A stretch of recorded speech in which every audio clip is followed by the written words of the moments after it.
Shut the door.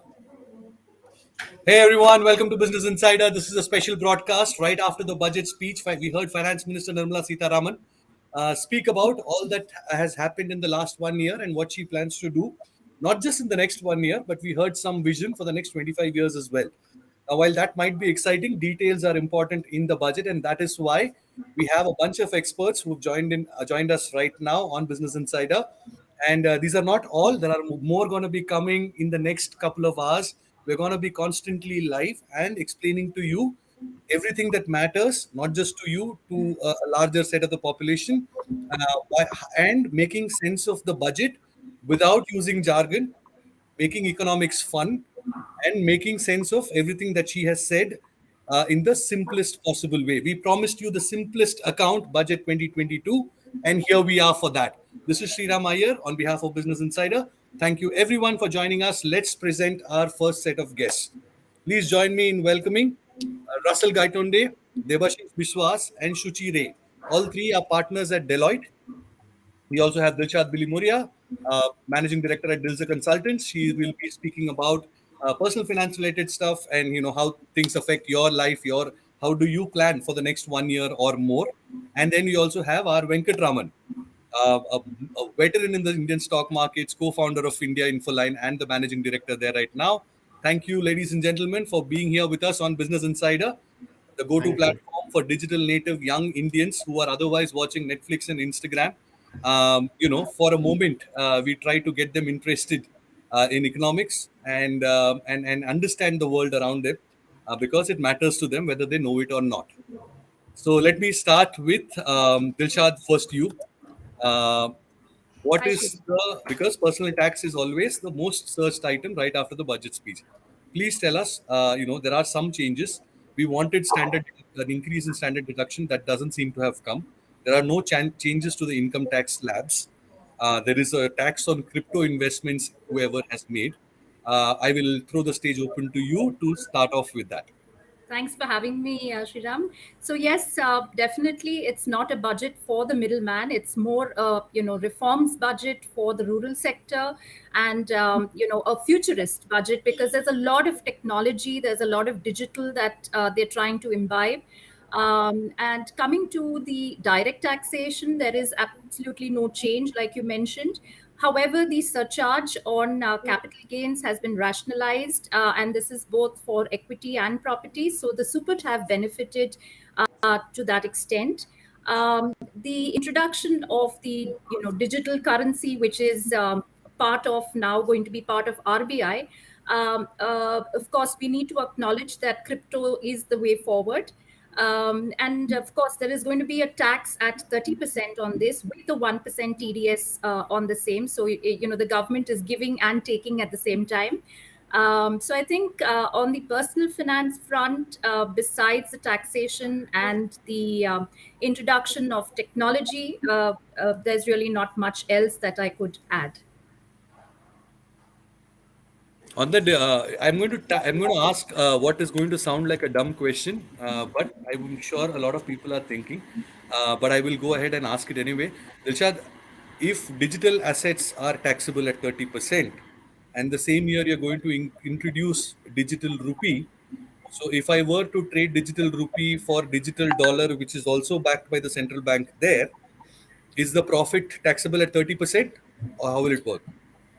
I would think so, Sriram, because anyway, you are taxed on global income, right? So, and you're taxed at the maximum tax slab.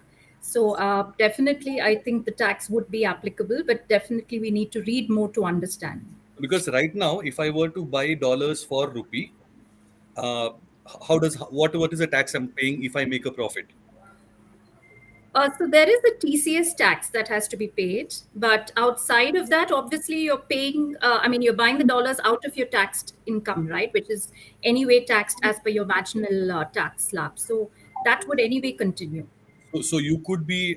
So we don't know this yet. We need to look at the fine print. Yes. But this is Yes. a question. Fifita Leone is saying that budget on the spot. I'm not sure what will happen. Explore better options. Okay. Let's. Krishnendu Roy says, I need a job. What has this budget done for job creation? Let me go to Venkat first. Venkat, Thank you so much for being here with us, young people on Business Insider. You have seen many such budgets come and go. Uh, while I want to start off with the big picture and is it a good budget, bad budget, etc. Venkat, I want to get a headline out of you. I mean, like I said before this chat, uh, it looks like the divestment target for this year is 78,000 crores, and the finance minister repeatedly said that LIC shares will be sold in the market before March, which means are we looking? Does this imply? Does it automatically imply that the government is not selling more than 5% stake in LIC, not this year? And it is understandable because the market conditions aren't looking that great, so they might not get a better price, so they might want to delay it. Am I wrong? Am I crossing a line in making that assumption? See, actually, first of all, thank you for getting me on the show. And my read, I have not read the fine print in detail about the proceeds from divestments. But my guess is that the LIC numbers would have been factored in for this year because Madam Finance Minister was very categorical, saying that LIC will happen fast. And I'm assuming that by fast, it means by in February and March because we have 2 months to go for the closure of this year. And clearly the other big bank divestment which they were talking about was BPCL, and which my guess is that LIC is a better bet happening in the next 2 months than BPCL. And the more interesting thing is about coming to the markets. Nifty is at 17,000, maybe 17,300 and all.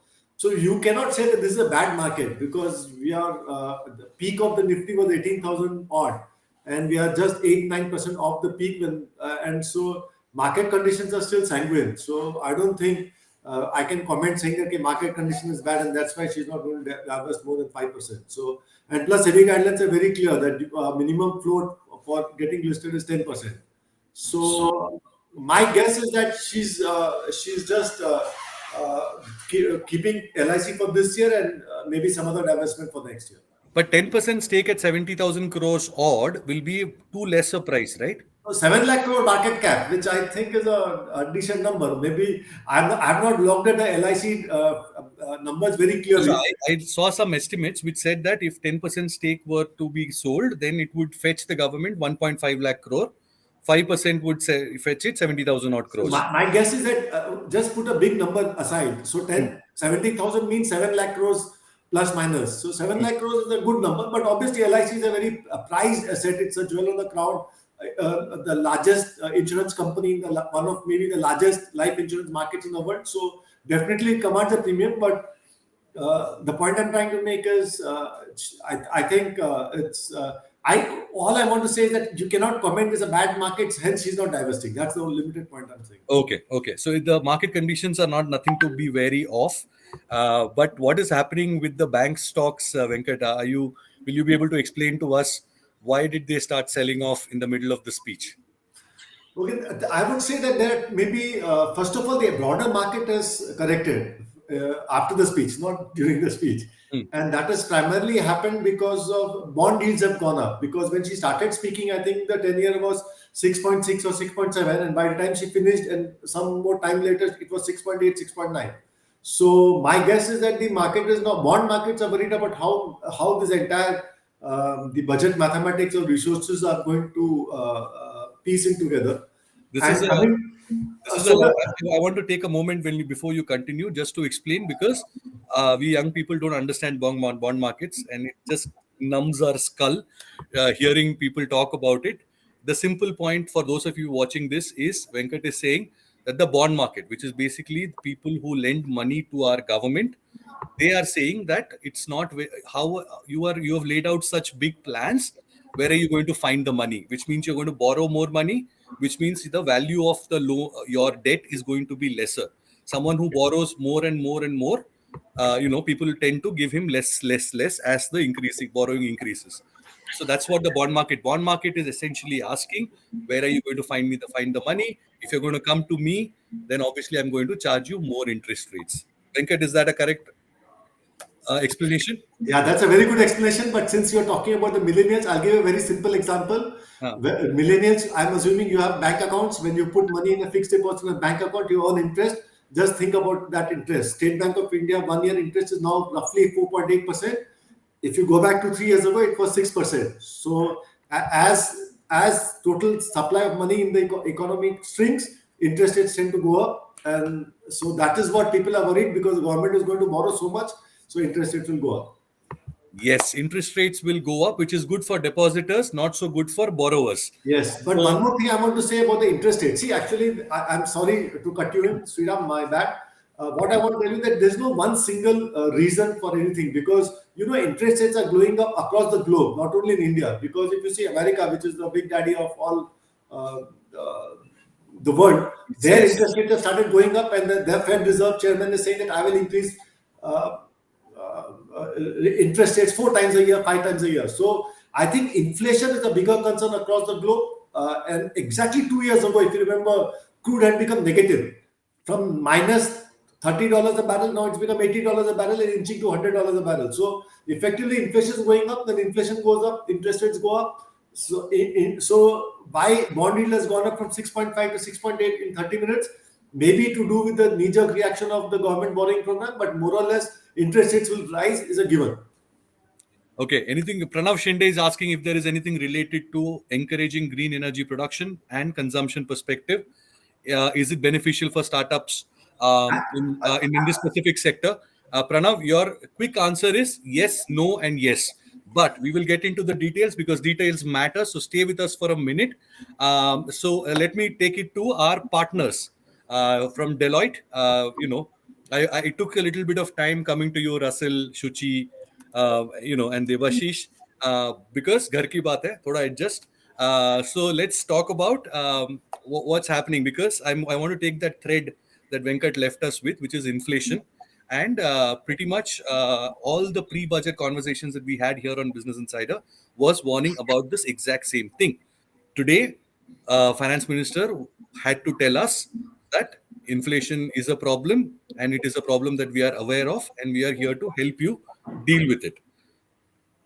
And I don't think that has really come through. Is that would that be a right sort of take on this? Any one of you, please. Sure, maybe I can go next, Sriram. So, I mean, if you look at the way the budget has, the entire focus of the budget has been on growth. And I think that's one thing which we really welcome. And in terms of, the focus of the infrastructure sector, we expect credit offtake also to increase. So, when you're doing a growth-oriented budget to kind of, address the inflation issue also at the same time is always a bit of a difficult thing to kind of balance out. But on the whole, we're very happy with the way the budget has come out. There seem to be no retrograde measures, or things are stable from a tax front perspective, and we like that. Of course, we would have liked more as part of this budget, but all in all, it seems to be a good. No, A that's good. the overall verdict, because this is also a question coming in from, I just want to get the name right, on Instagram. This is, sorry, one second. Karanveer on Instagram is asking, is there a solution given to the inflation problem? I don't know if the government can solve the inflation problem, because a lot of it is imported. We need the petrol, diesel, everything to come in, and it has to come from abroad. If the prices grow up, no finance minister, no prime minister, nobody can do anything about it. Similarly, edible oils, if we are importing, the prices go up abroad. If Malaysia has a labor shortage, then the prices of palm oil will go up, and therefore the cooking oil that you buy here in India, that will also get costlier. But what can the government do? What we wanted the government to do is to leave us with a little more money to deal with this inflation, to be able to bear the extra costs that was coming up in the last year and a half, and it's going to get worse before it gets better. So, Shuchi, do you want to get in on this? Has that been solved to any extent through any other measure that I am not talking about yet? So overall, I will say that I think it is more of a futuristic and forward-looking and inclusive budget. So maybe I think immediately, if you really ask me, possibly it is not really going to resolve that issue. But maybe I think the measures that are being taken, whether in the sector of education, infrastructure, I think it's going to create a lot of job opportunities. and that could possibly be in that direction. But if you ask me that, okay, is it really immediately increasing the disposable income in the hands of individuals? The answer is no. So that should answer your question, Pranav. There is no way that the money in your hands, your cash in hand, is not going to go up because of this budget. So you will have to plan your expenses accordingly. Um, so to your question that whether it does anything to boost consumption, it doesn't seem that way. Unless I'm missing something, Devashish, do you want to come in on the consumption part? Was the dire need for the economy because the government has money. The government is making a lot of money. GST has gone up. She told us that January data shows that the GST collection for the government is 1.4 lakh crore. It has never made this amount of money anytime since the was launched, right? And for the entire year also, they're going to make a significant jump over last year. So GST revenues are growing, corporate profits are growing, but private consumption has slowed down, particularly in the rural areas. So we were hoping that this government will want, especially with elections coming up in 5 states, they would want to see people in the villages, in smaller towns and cities, feeling a little more confident, feeling a little better, especially in popular states like UP, better off states like Punjab. Why did we not see that around? Any thoughts? Obviously, lack of money is not an excuse this time. Yeah, no, I think yes, we have not seen that, but what government has done, it has given a fillip to the infrastructure spending and the overall capex, right? Which will create jobs. In my opinion, we have seen that any spend on infrastructure, be it digital or physical, it will create jobs. It has also given a fillip to provide basic services to uh, all strata, even villages, right? Basically, be it education, be it water, be it housing. So it has focused towards that. So to my mind, the money that is coming and the extra money that is coming is being spent on little bit forward looking, a little long term kind of thing, which is on infrastructure, and that's why we see a 30 more than 35% increase in the capital expenditure as well. So that's my view. Okay, so we have a long-term vision. This budget, but budget is an annual exercise. So one can jokingly ask, will there be no speech for the next 25 years because you've already told us the plan? But that's not the case. Budget is an annual thing. It's the government's job to tell us how much money it wanted to spend, how much it has actually spent on each of these things. And what we didn't hear last year, we didn't hear about defense budget. This year, we didn't hear about health budget. Uh, I don't know what to make, how to sort of process this omission of information in the budget speech. When did it stop being important to tell us how much, is the overall layout? Yeah. Uh, but we definitely heard about some interesting long-term plans. So let's talk about that. Gati Shakti was a nice keyword that we got in this budget speech. It's basically a modern a program under which the government is going to spend a lot of money over the next 25 years. So therefore, they haven't given us a overall number per se, but they have told us that next 25 years, until independent India turns 100, they're going to spend a lot of money in building modern infrastructure. That includes roads, highways, logistics networks, multimodal transport. So your metro rail, blah blah blah, bridges, roads, tunnels, anything that can come into this, and they are giving money to the state governments to be able to implement this at the state level as well.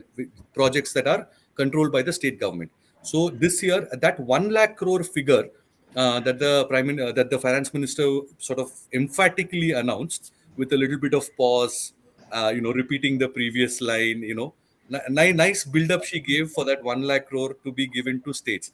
Is that a 1 year number? Venkat, do you want to take that?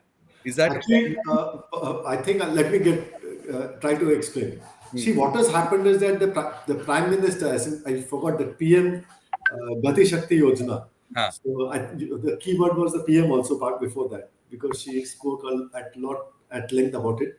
But that's a very good initiative. If you ask me very dispassionately, Yeah. forget the decorations. The reality is that it is the first time the government of India is talking about the integrated, holistic way of looking at logistics. I'm not talking about roadways, because they're talking about railway, roadway, metro, as you said, railway safety, and so on and so forth. So, as and when we try to aspire ourselves to become, say, what I call as make in India, export from India, and Atmanirbhar and all. So logistics plays a very important role. And from the time I started my working life in 1991, I've been keeping on hearing that agriculture waste is lost in transit, storage facilities bad, this is bad. And for 30 years, this has been happening. From all expert committees talk about that. So at least they have taken a focus area saying that logistics should improve, especially given the fact that I want to manufacture in India, I want to export from India, and I want to give jobs in India. And so to that extent, I think 1 lakh crore is a small amount, because, as you said, it's a long-term vision, and nothing will happen with 1 lakh crore. So I think it will be like a annual exercise and give more money, because it's a and plus it's a big thing, is that it's a recognition of the fact it's a joint exercise. It's not center and it's a center and state initiative, so that the metro works, long distance railways work, ports work, airports work, everything works. So to I that also want to correct myself there. 1 lakh crore is not the money that the government is giving to the states. It is the money that states are allowed to borrow for 50 without years. interest. I think that's subscribers. So, but effectively, what the positive thing is that at least they are focused on logistics, and it's a joint whatever. I would say that at least both parties are working together, instead of one person saying you propose, I Means dispose. India's federal structure. Yes. The spirit, India's federal spirit. Let's talk about this. We have two new guests who have joined us just now. Niranjan Hiranandani, one of India's top real estate developers. Also, we have with us Vidit Atre, who's the founder of Misho, a new age business which is making waves in a sector that is exciting to all of us. And in fact, our audience probably recognizes and relates to it more than a lot of us do. Both Vidit and Niranjan, thank you so much for joining us here on Budget Insider, a special series on Business Insider. And we are trying to answer as many questions as people are asking. Let's start with you, Vidit, because you've been waiting here for a few minutes. I saw you. I didn't want to interrupt the answers in between. Vidit, you have a bunch of things to celebrate. One is the startups related announcements. Do you want to take away what is it in this budget that you have? What are the reasons for you to celebrate? And then I can take it from there. Yeah, sure. So, first of all, thanks for having me here. I'm Vidit Atre, and I run an e-commerce startup called Misho, and we enable small businesses across sectors to come online and sell their products across the country. And I think if we look at from our standpoint, overall, I think the budget is in the right direction, because there's a lot of spending towards growth, like 7.5 lakh crore, significant growth as compared to last year towards growth. So I think that's a very, very positive sentiment. And I think everyone will essentially benefit from that. But if I look at particularly, for example, commerce from that standpoint, I think there are two things that really stand out for me. So as we are discussing logistics, I think logistics is very, very core to any kind of commerce happening. And we have seen that it becomes tougher and tougher as you go deeper into the country. And you want to serve the consumers for the next 500 million, the next billion, as we talk about, unless we have the right logistics, which is affordable, which can reach the customer of time, it's extremely hard. You can build all kinds of software and it won't work. Right? So I think that is very, very positive that the government is working towards it. Second, again, payments. Online payments is also a very core part of commerce happening online, because now we are seeing for the last few years, consumers are first coming on pure payment apps. They become comfortable buying online and they start to gravitate and buy other things. And I think government is continuing to support it even with this new budget, which is great, right? So now we expect. How are you supporting this, Vidit? Can you please explain to our viewers exactly? Let's say if I am a budding entrepreneur, and how do I benefit from this budget? What is it that I should take into account? So if you're talking about overall entrepreneur, I think apart from commerce, we heard our finance minister talk about so many things related to tech, right? So, and it was across all Starting possible from reading sectors. from a tab. Uh-huh. Starting from the symbolism of using a tab. Yeah, correct. And I think that symbol is very important, right? People watch everything that the finance minister does, But I think the mention of technology was everywhere: digital economy, fintech, drones, agri-tech. You look at everything.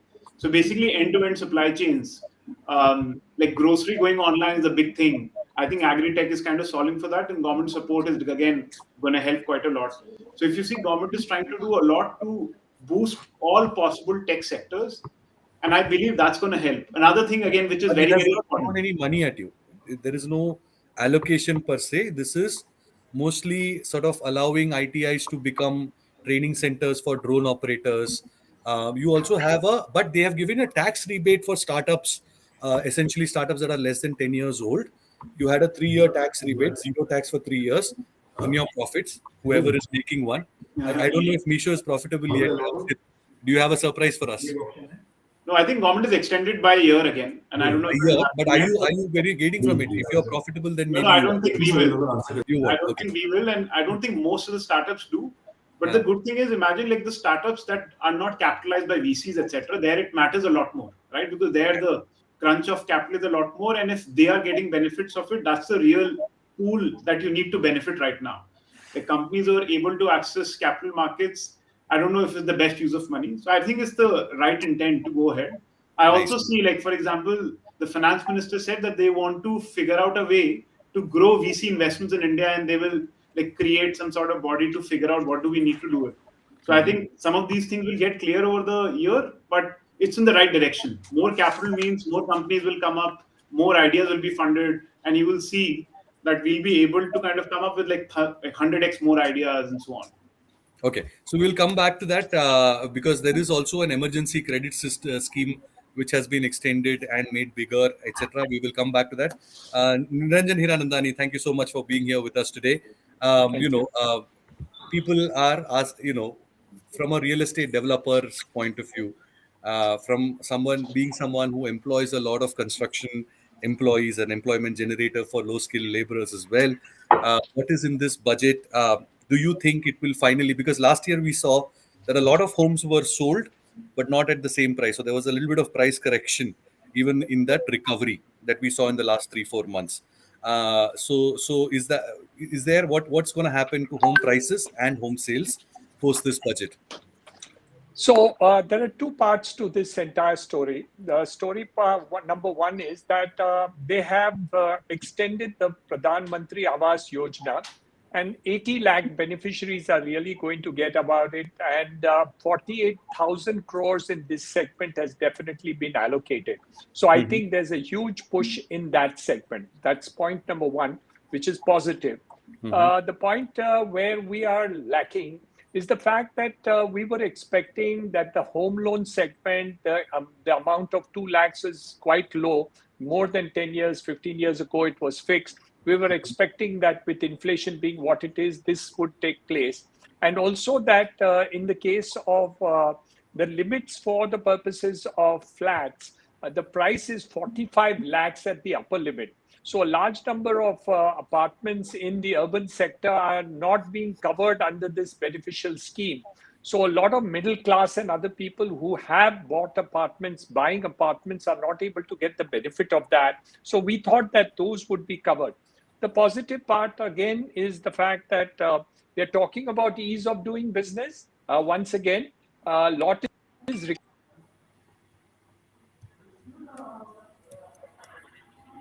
Is it at my end? I'm not able to hear Niranjan. Yeah, we can't hear as well. Unable to hear you. Hear you, Niranjan. We'll just take a minute. Ashwin, you can switch. We Hello. Okay. So I think Niranjan. We'll have to fix your audio because we can't hear you. Can you do a quick test?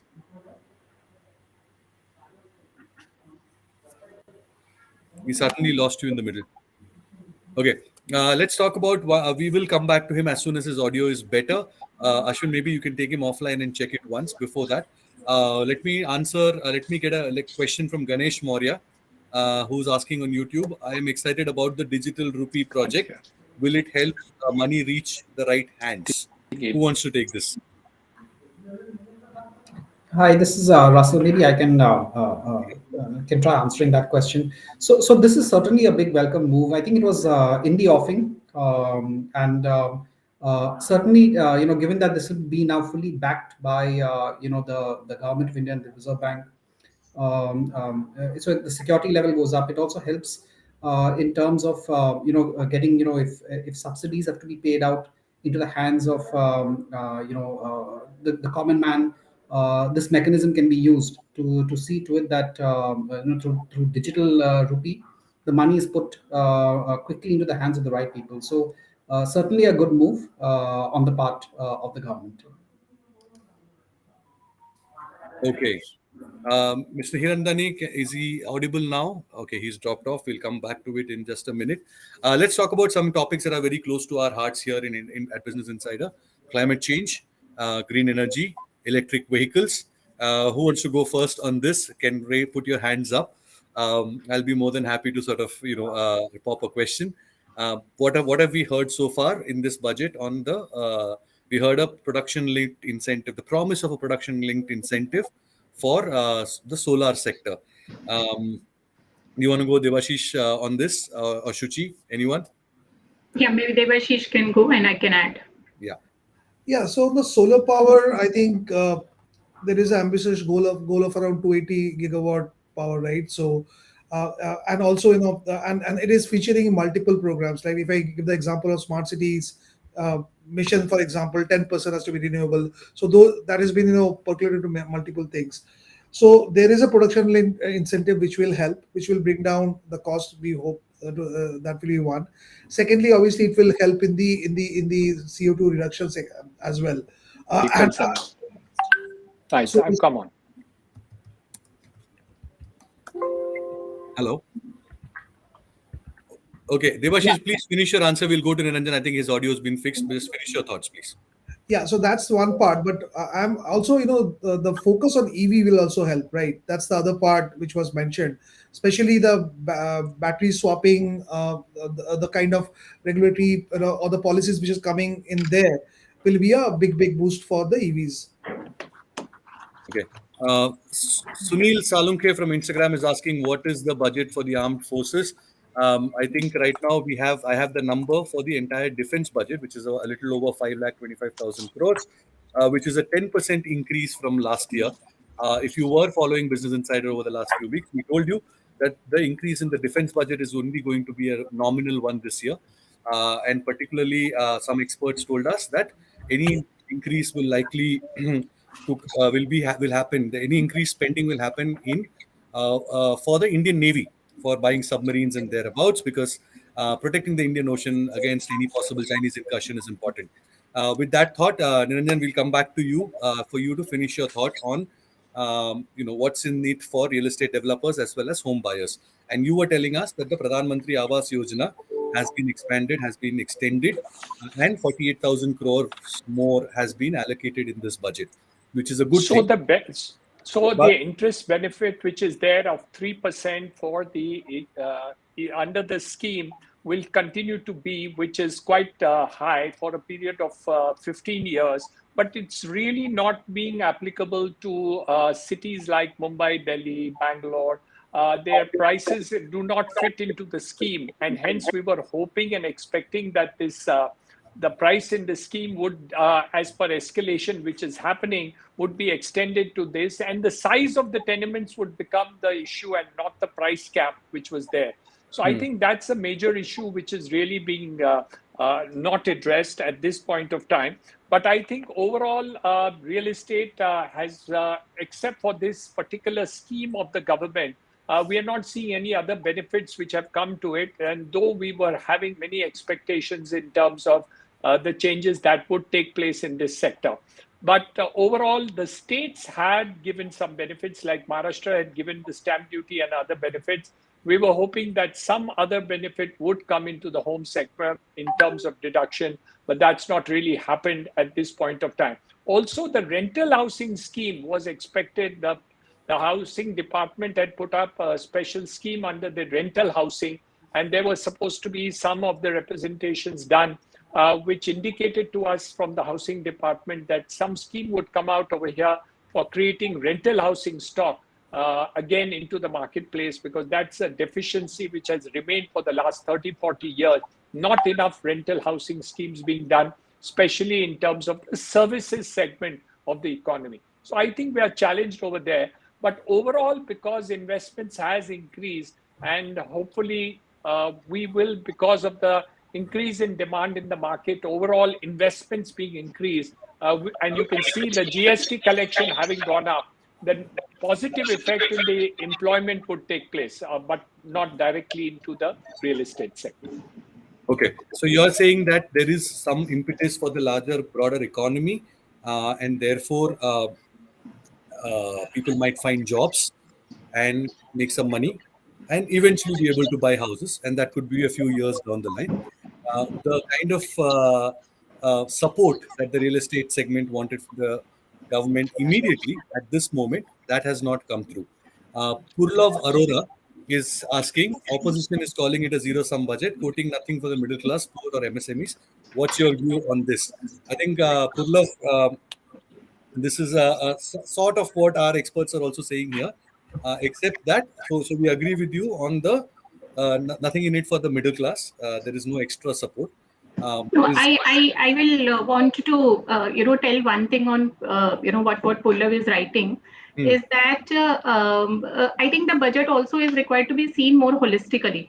I mean, I can understand. So if I really look at it from middle class perspective, also I think look at the kind of the opportunities with respect to the various sectors that have been spoken, whether you take, and I think no sector has been really left untouched, whether it is education, whether it is infrastructure, climate, EV, and everything is technology backed. Now we are currently living in a world where everything is going to be currently, we are really being driven through technology, and future is also like that. So my take on that is that the budget has recognized that, and therefore it is more future forward looking. You may not get something in very possibly in very short term, but I think if one really tries to look at it and introspect it, that in which area possibly I'll be able to grow, I think the budget has certain points relating to that. yes, Purlav, no easy money for you, no easy money for you and me, but there are indications of where you can possibly make money from, and that is what our experts are here to break it down for us. No jargon, no drama, but straight, simple answers. Like I said, the simplest account. We have a couple of other market experts joining us. Amisha Vora is here from Prabhudas Liladhar, as well as the one and only Saurabh Mukherjee, one of our favorites. Uh, he's been our last interview on YouTube went viral like crazy. Saurabh, I'm looking for a redux, so to speak, this time again. Let's start with you, Amisha, because you've been waiting here for a few minutes. Are you also as sanguine as Suchi is that the budget lays out a long-term vision? I would say it's supposed to give us an annual account. Uh, where do you stand between these two extremes? So while it does give an annual account, but it also lays a vision for the country. And I think that's important to lay a vision. Uh, every time you walk that path, you measure whether you're walking on that laid path. So I am very happy that they are laying the vision. And I'm also happy that all the key non-financial aspects also, the budget is supposed to be very financial, but all the non-financial aspects also which need that initial support, be it education, be it e-education, be it using of drone for agri, or being having our own cryptocurrency from RBI, or taxing crypto, and of course clean energy, and etc etc. It just shows that we have a very 360-degree view now for a sustainable growth in the economy, rather than a pretty knee-jerk views where we are stuck to the fact that we just want to maintain a fiscal deficit and we want to keep doing very popular things, and that will probably fetch vote bank. I think that's a very stark difference. And the one very non-financial point which I will highlight, despite being from the financial markets, is giving a 2-year window and creating a trust with taxpayers and authorities, which is also very positive. Can you Creating explain a to us trust between how this state and trust? non-state. is also very positive. Amisha, So can you only explain thing, how sorry. this cost will work? No, Uh, I think if you see the last couple of years track record, I wouldn't say all 5 years. I believe that in last 3 years there's a huge change in understanding of the government in what works for the economy and in turn what works is my belief. I may be wrong, but I believe that what they have created is a fantastic infrastructure, but at a time when global liquidity is not going to increase, but just going to probably reduce, fiscal deficit looks little optimistic to me. I haven't been able to go through the nitty gritties, but I think even if we missed by zero point 0.2 basis points or something, it could be little detrimental for medium term growth as inflation is also inching up. I think that is what Venkat from IIFL was also pointing out just a few minutes before you joined in. The reaction in the bond markets. People are finding it a little difficult to digest the fact that India's fiscal deficit will be what the government has projected. And it's not a political point, it's a market point. Markets, placing the yields where they ought to be. So now let's take it to Saurabh next. Rohit Kapoor, the CEO of OYO, is also joining us just now. Before we get to Rohit, Saurabh, one of our viewers is now asking Aditya Tripathi on Twitter. Um, the capital expenditure target has been increased by over 35%, which is a good thing. And the states are being allowed to borrow 1 lakh crores to support the center's vision of Gati Shakti and building modern infrastructure and all the opportunities that it will create. But how can this economy sort of absorb this without triggering even more inflation? That's a heavy question from a Twitter user. So I think you are more qualified to answer this than I am. Right. So look, I mean, the bulk of the inflation that the world is seeing at the moment, not just India, across the world, the bulk of it is supply side inflation. It's hardly the case that there is, roaring demand globally, especially in our country. I think it's obvious that in the lower income segments, in the SME segment, especially after the second wave, there is a fair bit of economic distress. So what we are seeing globally is supply side inflation driven by things like semiconductor shortages, container shortages, probably the deepest shipping container shortage we've seen in our lifetimes. So I don't think demand is excess demand is driving this inflation, and to that extent, the FM stoking further capex isn't an issue. Generally, economists will view that if you expand the infrastructure, expand the delivery capacity of an economy, that's actually better for the efficiency of the economy in the long run. The inflationary measures are few and far between in this budget. As long as she can get that 6.4% deficit target for next year, I don't see this budget as being inflationary. Yes, this is what a lot of people, for those of your viewers, I mean, in our previous coverage, even before this budget, we have highlighted a lot of these global opinions on this. People are saying that right now there are not enough ships, containers, or people to move things around, which is why you see a lot of price spikes. Right, people need things when they need. If it's not there in the shop, they're willing to pay more, and that's how prices go up. And once this supply chain kind of eases, towards the end of this year, and that's what people say, everything from semiconductors to your textiles to shoes and anything else that you actually sort of moves around the world, there will be what they call a bullwhip effect, which means that prices will suddenly come crashing down, just like how they went up in the last year or so. But obviously the jury is out on it. We'll have to see as it plays out. Let's take it to Rohit Just to from add to Oyo. that, Sriram, Yeah. I think the main issue is from where the revenue side of the balance sheet would be catered to, right? So, of course, the 5G option might add some sort of benefit, and then you might have disinvestment, but they've restricted the disinvestments to just 70,000 crores. So, when you were to do the math, where would that additional amount come so that the fiscal is met at 6.4? I think that is the cause of concern that many are seeing today, and that's probably why the bond markets have also reacted that. Okay, one of our viewers is asking what might happen to the transaction and deposits that has taken place. This is about crypto, assuming. Is it taxable or not? We will come back to that in a minute because we have Yamini Iyer, an economist who's joining us right now. Yamini, do you want to sort of take that capital expenditure question? Can this economy sort of absorb that kind of government spending without stoking further inflation? That's a question from Aditya Tripathi. Also, sort of, yeah, let's take that first, and then go to the next one. Thank you. Thanks for inviting me here. I think that, so two things. I was just looking at the numbers, and there has been a significant increase in capex if you look at it as a trend over time, starting pre pandemic. But between last year and this year, capex has only increased from 2.6% of GDP in the revised estimates to 2.9% of GDP in the budgeted estimate. So we need to look at these numbers much more carefully to get a better sense of. Do we have a number? Till November, we had spent only about 50% of the amount that was. Exactly. So that is a typical. That's the classic challenge with capex. It takes time. There's a long gestation period.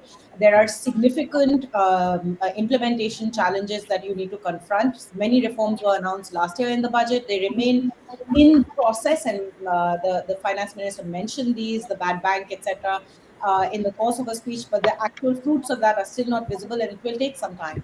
The real inflationary challenge, from my point of view, is coming from the fact that or rather, the challenge that's going to really impact the economy, which is where we're already seeing low capacity utilization as a consequence of low demand, as a consequence of distressed incomes over the last 2 years, is that we are not actually doing very much in this budget to address that income crisis. 80% incomes among have been impacted significantly, even if jobs are now slowly hitting pre-pandemic levels. So we have a huge challenge, particularly in the informal economy, that stokes demand, which has a big role to play in crowding in private investment, which is really the whole objective of increased capex.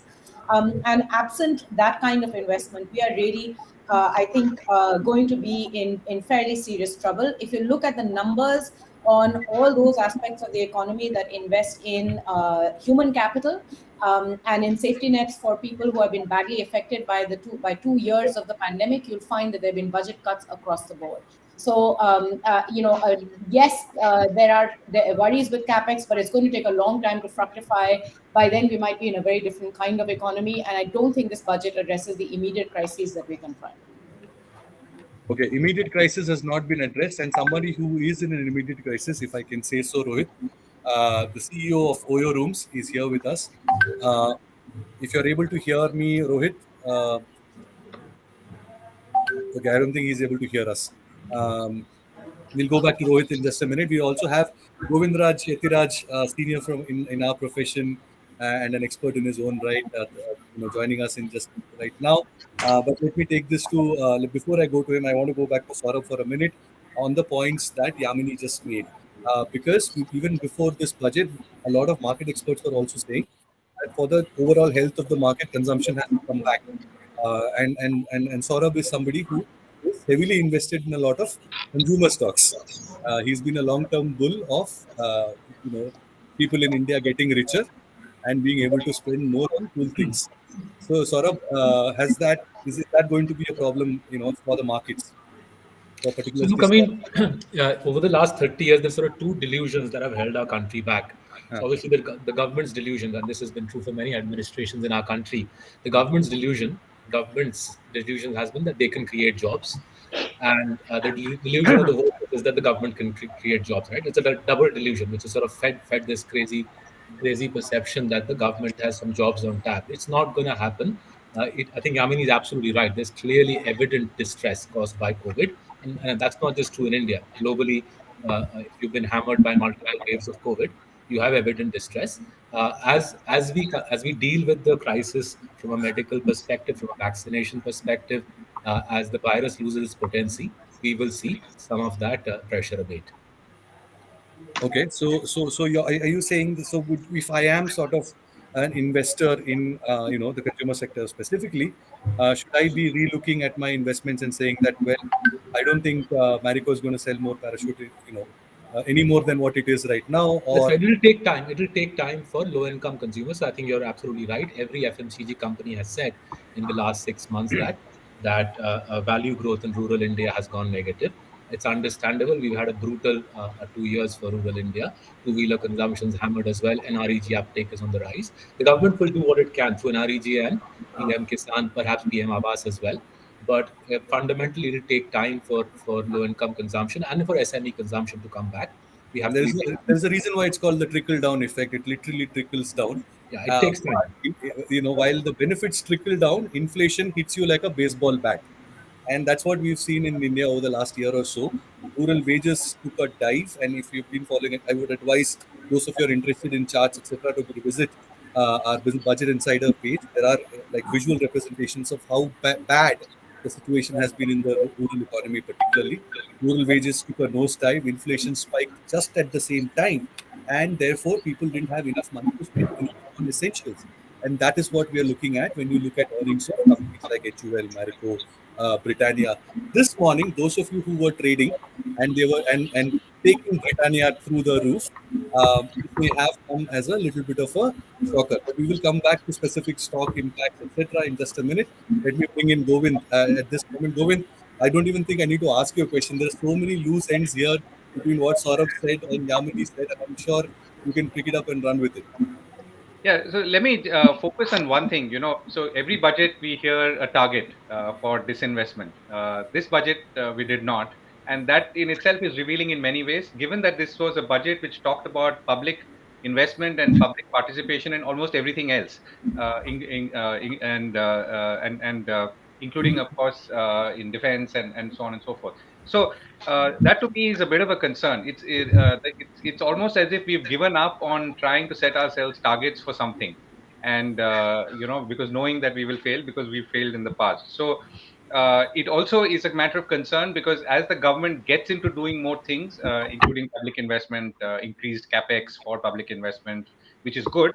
But they will obviously. I'm worried about its execution capacity as we go forward. I think I said it a little earlier as well. I think the budget says a lot of things and does not say a lot of things. So disinvestment targets are one of them. I think we are not out of the pandemic. We feel that from a medical perspective that the latest virus mutation was safe or was something that we managed to let's say manage. But there is no saying that the next one is going to be as like the Omicron, or it will not be more dangerous. And therefore, if that is the case, what is our plan B? I think we need to have some sense that there is a plan B for things if they were to go all right. We have still not recovered from the effects of the pandemic, particularly in terms of lost jobs or reduced incomes. What we have seen, obviously, is a rise in inequality, not just in India, but all over the world. And that's something that, again, should be referred to, if not addressed, because inequality is something which has a very, very strong optical impact on society. And people who have either lost jobs or reduced incomes are not really happy saying that, okay, I'm thrilled by the fact that there are more dollar billionaires in this country who in any case I think are more likely to move their tax paying status overseas. So I think Question on divestment, Govind. I have a question. Yeah. Maybe Saurav or Amisha can chip in on this. The target that has been given to us right now is 78,000 crores. Am I to assume then, because we've already raised 6,000, so that leaves us with 72,000 crore to raise via LIC, and the finance minister repeatedly kept saying that this LIC divestment will happen this year. So that is for sure.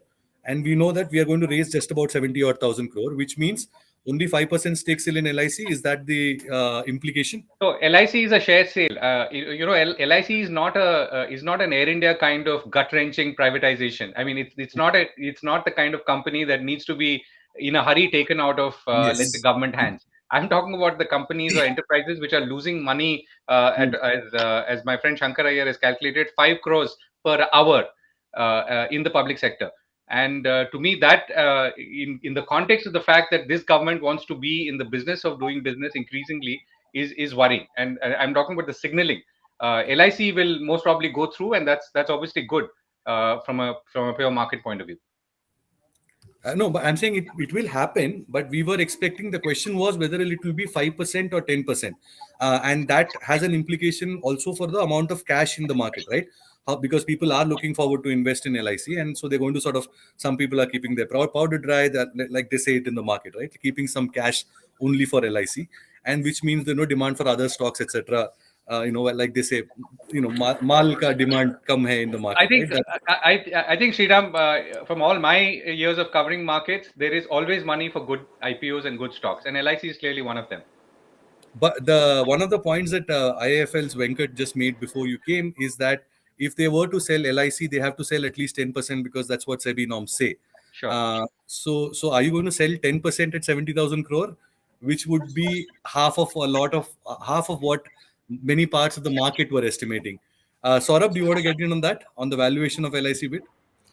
No, not necessarily. I think the government will find good demand for LIC. I think they'll find good demand for LIC at a valuation significantly north of 10% for 70,000 crores. I think they've been very cunning in how they've done it. See, when I was a broker, I used to look for clients who were committed to a trade because you knew you could squeeze them.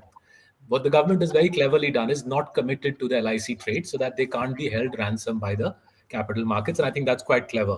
By not explaining how she gets to a very conservative disinvestment figure next year, the FM has left her options open. My reckoning is they'll probably be able to do 2 tranches of LIC between now and the general elections. Okay, 2 tranches of LIC between now and the general elections, which is happening now. I mean, I don't think there's that much time left. I mean, general elections are this month and the results are next month. We'll come back to that. Amisha, do you want to come in on that? Any thoughts on LIC divestment? No, I believe that LIC divestment by March itself will be a tall task, frankly. And not only this year's divestment target, I thought even next year when they are putting only 65,000, which will be third year of BPCL divestment or a Concord divestment or a BEML divestment, to me sounded very low. But to some extent, I agree to what Saurabh is trying to say, that this could be smart because otherwise they are always caught on the wrong footing, that they are in a hurry to divest and so the demand becomes low. So if that is that, I'm really happy if they're posturing so smart. But I would just take up one more point here. You all were talking about the job creation, and we all know it's kind of a K-shaped recovery. But in that K-shaped, if you see the digital part of the economy or the entire IT sector, the job growth has been phenomenal. Salary growth has been outstanding. And beyond that, it is shown in terms of the employee turnover that the companies are showing. Now, this segment also leads to a lot of consumption. Apart from that, it's always seen that when you spend on infrastructure, and particularly private led residential housing recovery, it leads to phenomenal job growth. So I feel that we are getting a little mixed signal, and that's also because a large part of the service sector, because whether restaurant, hotels, travel, and cinema, and so on, which are all touch based services, are still not recovered fully. And once they start contributing, I think that worry will come to a little more sensible levels on job creation. But I also agree that it will be private sector led by residential housing or PLI, or of course IT is any which way firing. So IT is firing, but the economic survey also told us that only about a quarter of our jobs is regular income, 22-23%, which are either salaries or even regular wages, right? People who have steady jobs. So we are talking about 3/4 of the economy, which does not have secure employment in that sense. And there, people like Rohit have a stake, because what do you call? Before this budget, we were hoping that construction, hospitality, and other related services, which are textiles, etc., where the huge, which are employment generators, will get some kind of an impetus. And I think, Rohit, all you got was an emergency loan, if I'm correct. We can't hear you, Rohit, unless you're on mute. Check, Am I check, check. audible now? Yes. Yeah. Okay. Look, I always firmly believe that in the short term and the long term, anything which is aiding infra development, right, does lead to trickle down effect to the tourism sector. For example, whenever I'm asked like what should the government do, I'll say build more roads, build more airports, build more access, because that the private sector can't do in most cases, right?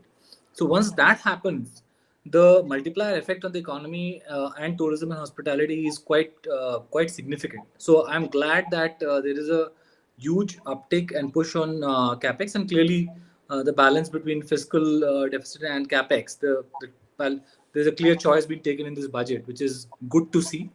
I feel that is the right way to do it, rather than subsidies and doles are good for short term pain mitigation, but they're not the best to create the long term engine, right?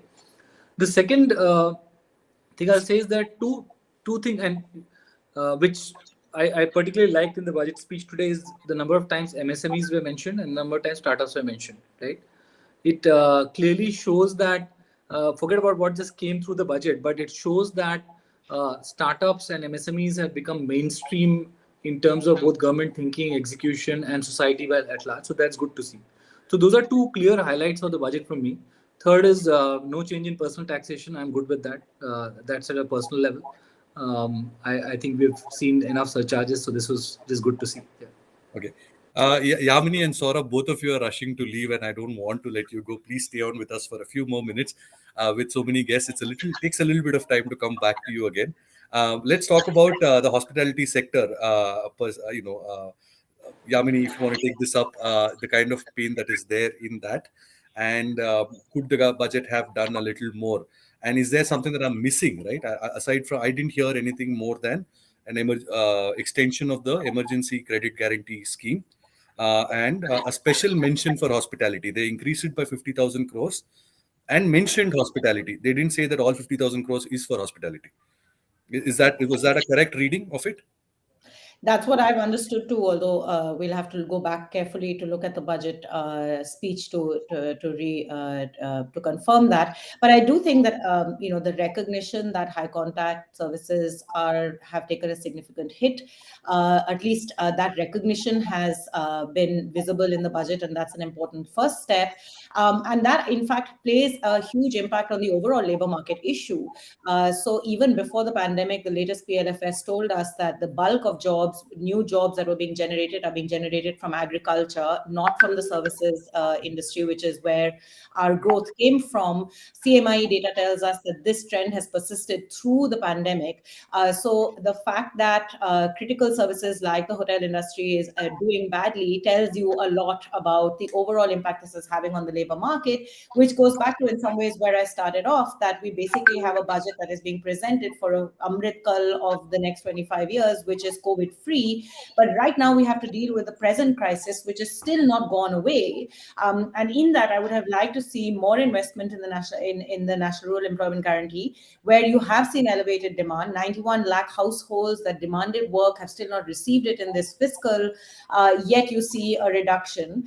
So there is both a need to provide support to the sector itself, so the sector can endure, sustain, and over time recover, but also a need to ensure that the immediate crisis is resolved, to at least elevate the income distress that most households are confronting. And that has been a critical missing element. Any recognition of the complexity of our labor market and the informality within it, the fact that it doesn't show up in data, and therefore the need to actually move towards providing some kind of subsistence and support was completely missing in this budget. Okay, Govind, I want to come to you as well, but I think you can ask much sharper questions than I can. I have learned from people like you, including you. So, do you want to sort of throw in the next question to one of our guests? No, I I think the safest one is what are the misses? I think the hits everyone knows, but what are the misses?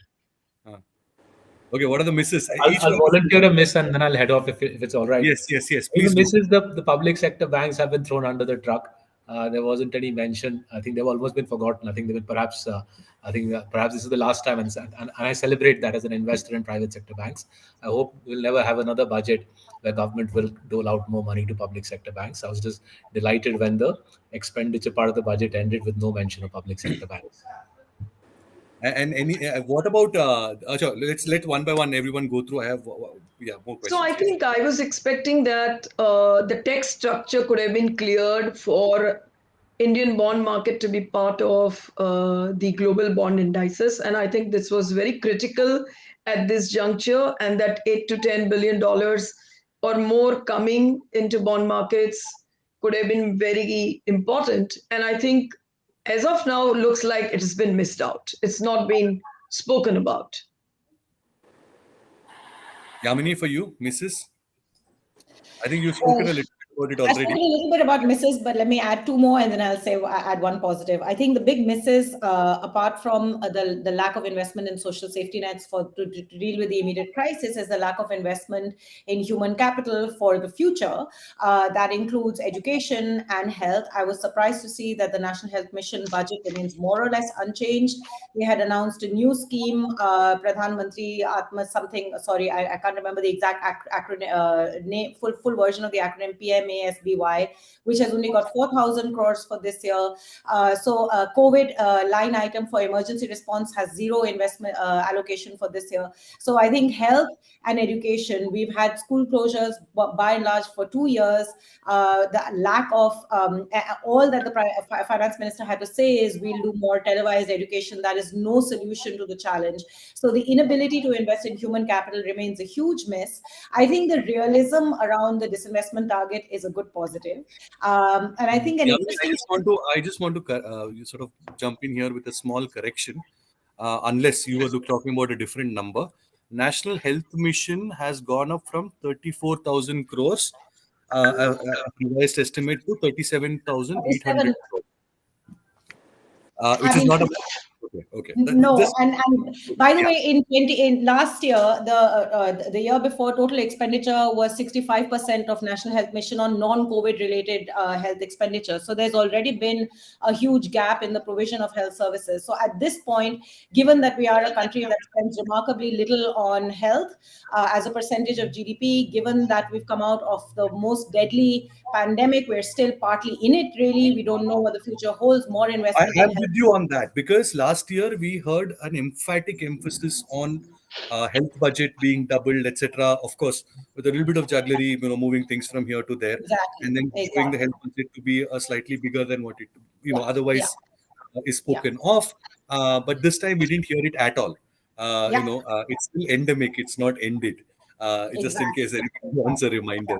And like I So. said, the COVID emergency response has zero allocation from what I just saw. So unless I'm wrong and my eye fell on the wrong thing, we don't have any emergency response plan, which is not a good idea since we're not yet out of it. Just very quickly, there's an interesting shift in our macro fiscal stance that particularly in terms of a significant drop in revenue deficits, which over time from 70 plus down to about 58% in the current revised budgeted estimates for the FY23. That's a very interesting shift. We'll have to look at the numbers a little bit more carefully to make sense of what all of this means. But it is an interesting shift in how the government is viewing fiscal consolidation and what its overall macro fiscal position is. Radhika Kapoor is also joining us right now. Radhika, 8.5%, 8 to 8.5% GDP growth was what Economic Survey told us. I think the finance minister told us 9.2%. Isn't that a substantial difference between sort of two estimates within the government? Well, I think if we're, the first advanced estimates tell us that for 2021-22, we'll grow at 9.2%. And what the economic survey told us yesterday is that for 2022-23, they forecasted about 8.5%. Now, I think if we're actually able to achieve that, it's going to be quite incredible, because the 9.2% number that we're seeing, that a large part of it is driven by the base effect, the fact that growth had contracted so sharply in the pandemic year. And if we're able to get back to the pre-pandemic levels, which is what the advanced estimates suggest, and then grow 8% on top of that, that's going to be a huge accomplishment to my mind. The question, of course, is how are we going to go about achieving that? What comes out of the budget speech is that the finance minister has clearly put all the eggs in the basket of investment, because the big figure that's coming out of here is the huge increase in capital expenditure, the increase of 35%. And, in some sense, macroeconomically, that seems to be a sound strategy because, the government needs to take the lead when it comes to investment, give a big push to infrastructure investment. And it realizes that, and thereafter, it hopes that private investment will crowd in and drive further investment and create more employment and so on. And it also makes sense because, if you go back to where we were pre-pandemic, and if we are back to pre-pandemic GDP levels, even at that point, our GDP for 2019-20 yesterday was revised actually down to 3.7% as opposed to 4%. And that growth slowdown was largely on account of a slowdown in investment. So clearly, even if we're back to where we were pre-pandemic, there is a need to give a huge boost to to investment, and that's what the government is trying to do. But having said that, though this seems like a sound strategy macroeconomically, what seems to have escaped the attention of the finance minister or the government is the fact that the recovery, the so-called recovery that we're seeing in the economy, is not uniform. There are parts of the economy, in particular the formal sector, the large corporate sector, which have Do you performed. think, yeah, Radhika, I'm sorry to interrupt. Do you think the government has acknowledged it or not? Simple yes or no.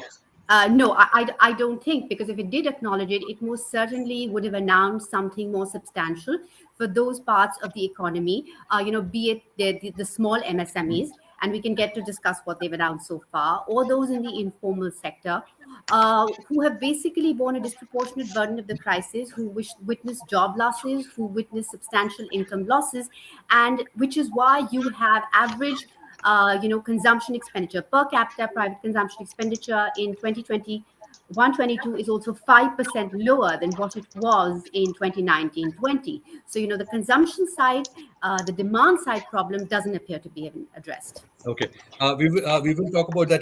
On that question, Amisha, let me come to you. One of the places where the demand is at abysmally low is the automobile sector. It is also a Exactly. sector that this government likes. I mean, broadly, right? I mean, electric vehicles. Anything that they spoke a lot about that also. But I don't think there was anything particular in this budget that will help car sales or two-wheeler sales to improve uh, immediately, right? Not immediately, even in 6 months or so. Basically, left to the market's mercy. So was that fair? Was that could that have been better? This And then, definitely could have been better because auto sector wanted a little correction on GST front also. hmm, And not only demand is impacted because of the low income, demand is also impacted to some extent, I would guess, because of the commodity inflation, which has led to consistent price hikes. And also that the fuel is becoming costlier. Of course, we did a little step in terms of reducing fuel excise, but I think a little more definitely could have been done because this is once again a very basic sector where we need, spending to come, and it has a huge multiplier impact. And while we are spending so much, I would have thought that here some concessions would have really triggered or kick-started or at least stopped the degrowth because that was it was a warranted. big employer, I don't know if a lot of the MSME trust, right? Emergency loans, extended guarantee, those kind of things, are they going to be helpful for the parts manufacturers, the MSMEs in that segment? My quick answer would be a no, No. because if nobody is buying, then obviously Maruti is not going to make more cars, and therefore I'm not going to get orders for more parts. So what will I do with the bank loan? So yes, these are all just-in-time kind of productions and reasonably well planned, but this could help some of the dealers maybe Hmm. because they are nursing a little larger stock, and this kind of an extended loan or a lower interest could help them. Hmm. But beyond that, consumption aiding support would have been much better. Yes, it is. It is. Right, not. It's a bit of a patchwork on a very big wound, if at all. The support for MSMEs, especially in the auto sector. Uh, Govind, do you want to sort of chime in on this demand-related impetus that we were expecting? Auto we have covered. Rohit has covered a little bit of hospitality. Do you want to touch upon any other demand-related sectors? Where or other sectors where the demand has been really low, and we've spoken about FMCG to an extent. Anything that required immediate attention and didn't get. No, I think you've covered it. A lot of sectors could be potentially given some kind of triggers or incentives, but they've not been. I have a feeling because I mean, inadvertently or advertently, we're acknowledging that either because of the pandemic or the slowing economy, even before the pandemic, we're not in a position to really boost anything. If two-wheeler sales are down so much, can you boost it, for instance, with let's say, whatever, 10% reduction in GST, or a 5% reduction in the equivalent of excise, or whatever it is? My sense is the answer is no, because we are not confident of demand. The numbers definitely don't show demand. What we do know is that either incomes have fallen, or they've completely been lost, or people are wary of spending because they're still reeling from the effects of the pandemic. So in a situation like this, I think, it's the said and the unsaid. So this is another part which has been left unsaid in the budget. So maybe next year, if and when things are better and we have a better Right handle. now, we could chalk up anything to the pandemic. Right? You could, but I think it's more than the pandemic. I think, as everyone now acknowledges, the economy had slowed down even before the pandemic hit us. So we are really grappling with two sets of problems. Now, it could recover, it couldn't. But at this point of time, I think you're only speculating as to saying, okay, suppose you said you did give some kind of relief to two-wheelers, and two-wheeler manufacturers were able to bring down prices. I don't think there is confidence that buying will step up. Like there is no confidence that people will travel or will buy other non-discretionary items, and so on. And I think it's not only pandemic. I want to stress on that. It's not just the pandemic. Rohit, what does it look like? Are people looking to travel? We know people are not looking to buy two-wheelers in a hurry. Inflation expectation is worse than inflation here, I think, if I remember the last data. And after that, I'm going to come to you, Amisha. What to do with all these stocks for those who are holding them? Shriram, I think if you look at any period of COVID stability over the last 2 years, right, we see an immediate spurt in people going out, right? And this we have seen consistently whenever the COVID period was stable. In our consumer surveys, right, whenever you ask questions and open-ended questions, this is not like saying where will you travel to, saying what are the top 3 things you want to do, right, in the next 6 months. There's hardly a consumer who doesn't put saying I want to go out somewhere, right? Yeah. Because see, there have been industries which are, what I said, had COVID tailwinds, for example, like EdTech, like grocery delivery, etc. And those will continue. I think if there's a post-COVID tailwind industry, it's going to be travel, right? So the desire to travel, meet people, experience life is very, very, very core, right? I think, now, of course, I think to Govind's point, I just want to sort of sink it to the remaining commentary that has come from others. It's not just the wish to travel, it's also whether you're able to afford it. That's another layer on all the commentary that people have made. But I'm guessing as and just one point there, what we see is that consumers always play around with discretionary baskets on where they want to spend, right? So, for example, people are not buying office clothes anymore, right? So there's a lot of spend by the COVID which has gone down as well. A lot of discretionary spend has gone down. That discretionary spend, when we deep dive, they're saying, I must travel, I must go out and meet my, parents or relatives, or just go out, right? So while I agree, I do think that the allocation towards travel, even of the reduced money which is in hands, is going to go up. We've seen that every time. Nugget from my life last week. I was near Dhanolti in Uttarakhand, and there was a 5-kilometer long traffic jam with just people had just parked their cars and they were walking. And I'm not talking. And this 5-kilometer jam happened within 20 minutes. And this is still, Omicron is not over. And I went out because I was bracing myself for budget. I wanted to start fresh after a trip. And I already had COVID, so I have 3 months of immunity. Let me go. but apparently there are enough people like that. So and travel is still on. I'm not saying no, but yes, the question is how many people where. There are, like Govind said, there are a lot of unanswered, unmentioned things that need answers. So, Amisha, what do we do with all these stocks, right? One by one. Consumption as a whole, auto, FMCG, hospitality. What are the other sectors wherever the demand is low? Like you want to go like one by one, buy, sell, hold. So I would also say the 3 top sectors we believe we should bet on, and I would also, of course, pick and choose from within these consumption sectors, I think that would be a better answer. So, some of the key sectors which we think will continue to do well, while of course the prices could be volatile, one of them is of course IT. I think digitization drive in the world continues and continues for a sustainable period. So a kind of 15% top line and 20% bottom line kind of a growth looks visible. Banking with the clean balance sheets and whatever 8% GDP growth translating to 12% credit growth is a good news for them too. And third in the basket is, I think, PLI led and non PLI led the capex growth.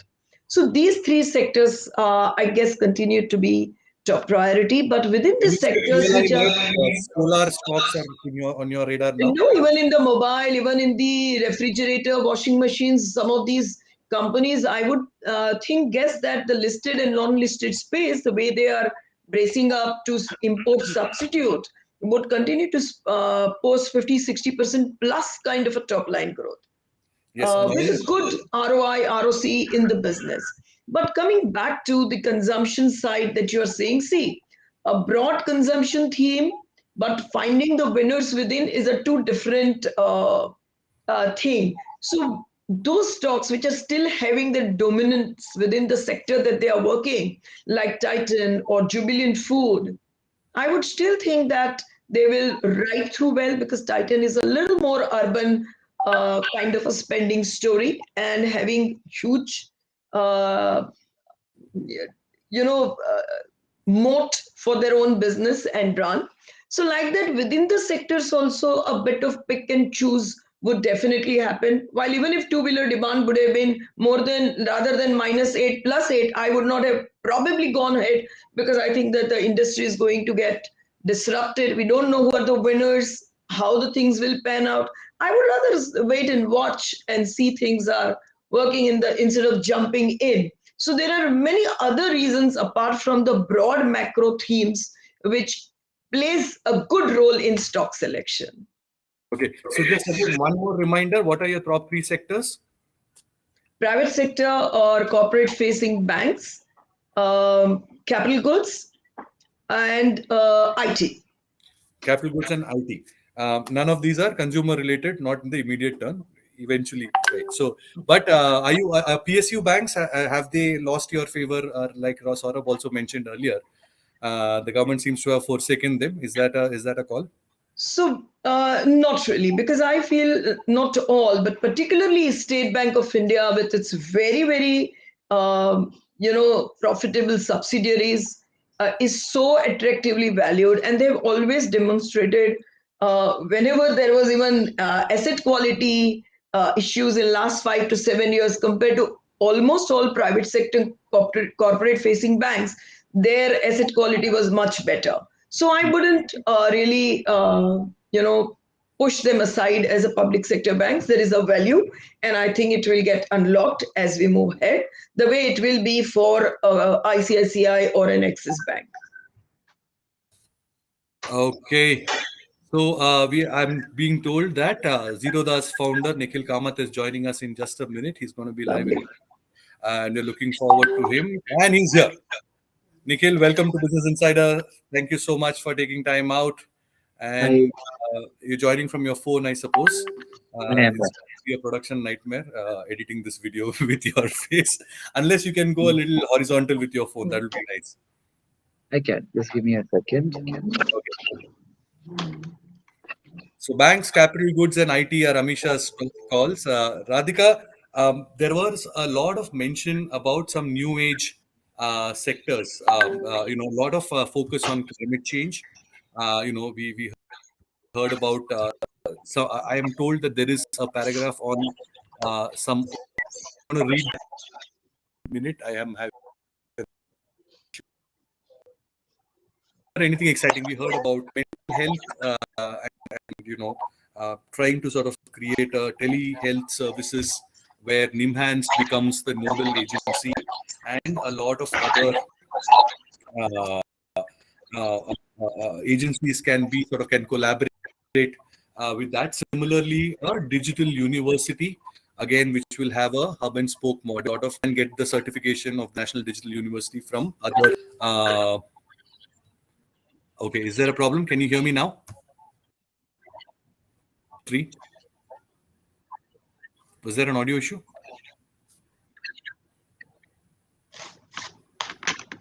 Am I audible? Govind, Nikhil, Rohit, Amisha. I'm good. Yes. Okay. So I was talking about so Radhika, I want to, before I go to Nikhil, I want to talk about some interesting new things. One is the emphasis on mental health, emphasis on National Digital University upskilling via online platforms, and creating a hub and spoke. And these are important, sort of, again, in terms of long-term initiatives. That the finance minister would talk about mental health in the budget speech. This is the first time, right? And then you had a like I said, the National Digital University hub and spoke model. Again, this is something that experts have spoken about in the recent past, about this lost 18 months in terms of people's ability to be employable in the future, right? Right from an infant to anybody who's still pursuing any kind of education skilling program. So would you have some thoughts on the effectiveness of these, and I know how they're going to play out? How interesting are they to you? Both Well, the focus on mental health was definitely quite interesting. It was not something one was expecting to hear in the budget. On the skilling side, I think it's, these are very important issues, especially in a changing world of work. And the government has put in a lot into the Skill India mission. You have the the different sector skill councils and the NSDC, which have been working at this Skill India mission. And one of the troubles of this has basically been that, the whole skilling agenda in India has been very supply driven. It's basically the government deciding that this is what we have to train people in. The involvement of the private sector, the people who are actually demanding the workers and who understand where the skill set lies, has been very limited. So, while there have been all these announcements of going digital, there was also this, she spoke about early childhood learning, which is really crucial when it comes to laying foundational skills. Unless we really rethink the whole skill architecture, is it how we are bringing, again, even there, the demand and supply side together, how the private sector is getting more involved, as opposed to the government just saying that we are training X number of electricians and Y number of plumbers, without having any understanding of really where the jobs are going to be and what the skill set in those jobs will be once these people have graduated. To my mind, means very little. But I want to comment on one little thing that you spoke about. You spoke about how do we tackle that consumption side problem. I think on that we have to understand, why is there a consumption side problem and why is there a demand side problem. Well, in some sectors like hospitality and tourism, it is almost entirely pandemic driven, the fact that there are restrictions and people can't move around. But principally, this problem is on account of the fact that there is increased joblessness, there has been loss of income. And here one would have expected to hear more things which are more concrete in terms of job creation. I mean, the finance minister did allude to, we need to create more employment for youth across different sectors. There was something vis-a-vis audiovisual gaming sector, even vis-a-vis PLI. But, the problem is now, it is staring at our face now, and it's going to explode in the next few months. So what is it that we can do in the immediate term to create more jobs? And that was not addressed adequately. And even, I don't think we should underestimate the potential of the emergency credit line guarantee scheme, because you could argue, like you said, that if I'm an MSME and Maruti doesn't have an order and therefore doesn't give me orders, what will I do if there's credit? Well, as an MSME, I do have a lot of credit needs. If I do get access to that collateral free credit, it can help me keep some of my employees on my payrolls. So, for a lot of the MSMEs, this is a lifeline to survive and sustain during this catastrophic period. So we mustn't underestimate the importance of this scheme, because remember, it is the MSMEs which actually employ, bulk of the workforce, particularly in the manufacturing sector. And unfortunately, one thing that has happened, I mean, I don't know if it's unfortunate or fortunate, but something which doesn't attract much attention, is that when the government announced this ECLGS scheme last year in the Atmanirbhar Bharat program, it also revised the definition of MSMEs. And it actually increased the threshold in terms of investment in plant and machinery, and it added an additional criteria of turnover. Now, by doing that, it actually got large units under the ambit of MSMEs. And what has ended up happening is that even the MSMEs which have availed of these facilities have been basically the larger units, the ones which came in the medium criteria. And amongst these, so let's say that it was the creamy layer of the MSMEs that have availed of these facilities. The smaller entrepreneurs have still been left out. And I think here we need to think more creatively of how we could have reached out and supported these smaller entrepreneurs who then at least, create 5, 6, 10, 12 jobs in their units. Anecdotally speaking, this was also a lot of risk aversion on the part of banks. They were happier lending to slightly bigger MSMEs, known faces who they know will, they know where to find them. So that was one part of it. Although we have also seen in the last 6 months a huge sort of push to give these loans out as soon as possible, kind of a thing, which I think showed up in the credit growth figure that we saw in the economic survey yesterday. Please somebody, I mean, Govind, if you want to correct me on this, my assumption is the spike in credit growth in the last 3 months, 4 months is the ECLGS showing. I don't know. I wish I knew, but I don't know. So, like I said, these are anecdotal these things. It would be But difficult. ECLT, I mean, as a whole, I would really question some of its claimed successes, because I mean, anecdotally, again, most people have really not got those loans that they've been looking for. And if you were to look at the best case examples from other parts of the world, I mean, those loans should be ideally grants, so that you're able to support enterprises when they're literally shut down. There is no income. I mean, if you just load them with more debt, you're only prolonging their misery, or postponing their misery. Okay. Nikhil, you want to come in and start with your top hits and misses from this budget? What did you like and what you didn't? Thumbs up, thumbs down. Let's do that with a little bit of theatrics also. Yeah, I think what we were looking for, I'm talking from an investor or a trader standpoint. Mm, Firstly was security transaction tax, STT. It's a big hindrance on the ecosystem, makes trading a lot more expensive. Nothing really changed there. We were looking for lower taxation on derivatives, which are a tool by which you hedge equity investment. They're right now taxed at the maximum rate. In many cases, 43%. And just as a corporate, on a from a broader lens, we were looking at something on dividend distribution tax. Today, if a company earns $100, you pay 25. You're left with 75, and if the promoter takes out the money, you pay dividend distribution tax at 43%, paying a net effective rate of 53%. It's a very common problem when it comes to startups, and some rationalization there would have been good. The three interesting things out of the budget that I watched the budget like you did a couple of hours ago, but I thought the divestment number was smaller than one would have expected. They have a plan to spend 39, 40 lakh crores, but they're earning 24 lakh crores. So one has to wonder where that deficit of 15 lakh crores is funded by. The other interesting thing was, the capex number looked very optimistic. I think that's good for the economy. Government spending generally translates into good news for equity prices. So from a stock market perspective, I'm guessing that would be good. And the third thing was the virtual currency tax. I've been looking at the paper and looking at the definition of what they mean by a virtual asset. It's fairly broad, and it looks like one could add cryptocurrencies and NFTs. anything. Yeah. It looks like any of that can be added.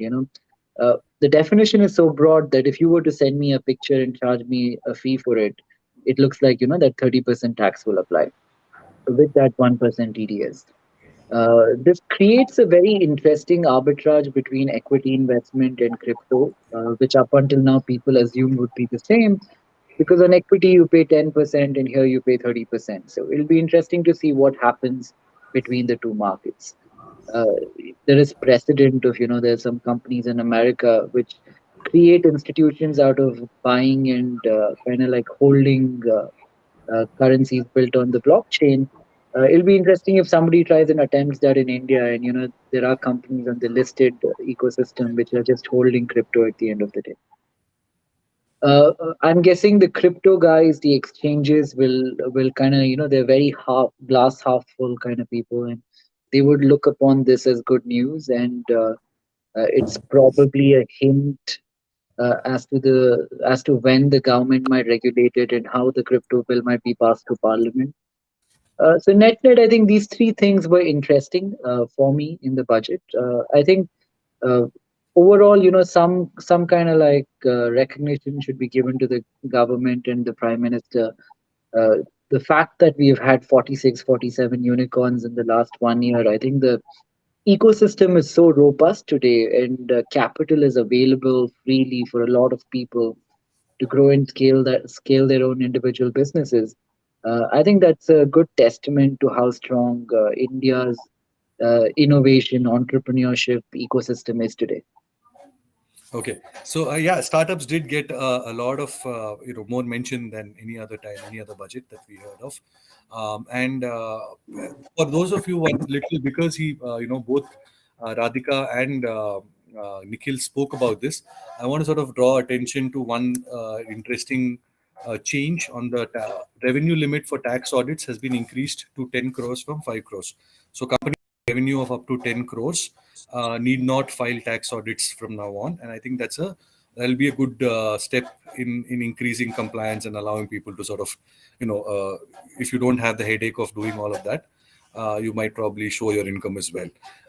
So on that note of SMEs, and I just wanted to sort of park that information because it might not be easily visible amidst all the big headlines. Nikhil, I want to come to you with that question on the divestment bit because you spoke about it, which is basically this year's number is 78,000 crores.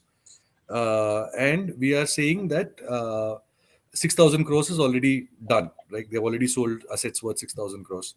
So remaining 70,000 crores, and if it is only LIC, then are we saying that only 5% of LIC will be sold this year? Well, I think we also have BPCL, right? Firstly, it's incredible that the government was finally able to sell We have Air BPCL. India. 3 years Yeah. now. Do we have BPCL on the block or not?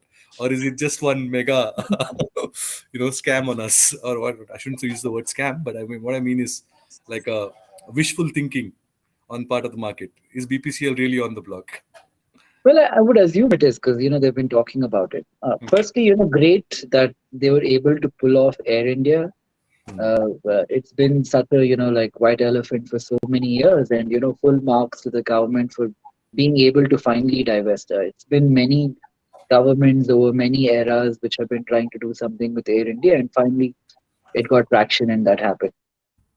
So LIC, I think the scale is humongous, right? Like they say there are, like, for context, out of 140 crore people in India, maybe 3 crore people have demat accounts and have ever either bought equity directly or indirectly, which is about 2% of the population. LIC has something like 30, 40 crore shareholders. The magnitude of that company is ginormous. So even if they start divesting that one company alone, they can well meet their divestment targets for a long time. So it'll be interesting to watch what happens. But considering the gap between government earning and the expenditure, the capex they have planned for next year, I have a feeling the government will be incentivized to do more divestment than they have in previous years. But next year's number is also pretty low, right? 65,000 odd crores, if I'm correct. True. I mean, I'm no expert here again, but from the narrative I could hear on TV is, the government is under promising to over deliver this time versus how they normally set a divestment target and do not meet it. Okay, I did see one headline on quoting you saying that you were in favor of an inheritance tax. Right, right. Could Yeah. you please? Yeah, sure. So see, the problem with our country is even the government is cognizant to this, and they kind of like mention it every now and then. Is 1% of our population pays tax in any kind of a meaningful manner? Uh, Now, should only 1% of the population be paying tax, or is the affluent community larger than 1%? Uh, my 2 cents is it's probably larger than 1% of the country. Hmm. Uh, if if a certain large section of society were to evade taxes and not pay it directly and stuff like that, things like inheritance tax, things like property tax. Uh, if X owns a large home which is worth many crore rupees, why should X not be paying a property tax, relative to the rest of the world? Take America, for example. If you're living in Connecticut, you're paying as much as 2% of the property's value as property tax. Here you pay, a few pips every year, if that. A lot of the money which has not paid tax in India sits in property, and to get this capital or this asset base to start paying tax and bring them under the tax net will probably be beneficial. Inheritance tax I like because A, there's plenty of precedent. UK has estate taxes, America has inheritance taxes. Even if you go to our Southeast Asian peers, South Korea has a really high inheritance tax.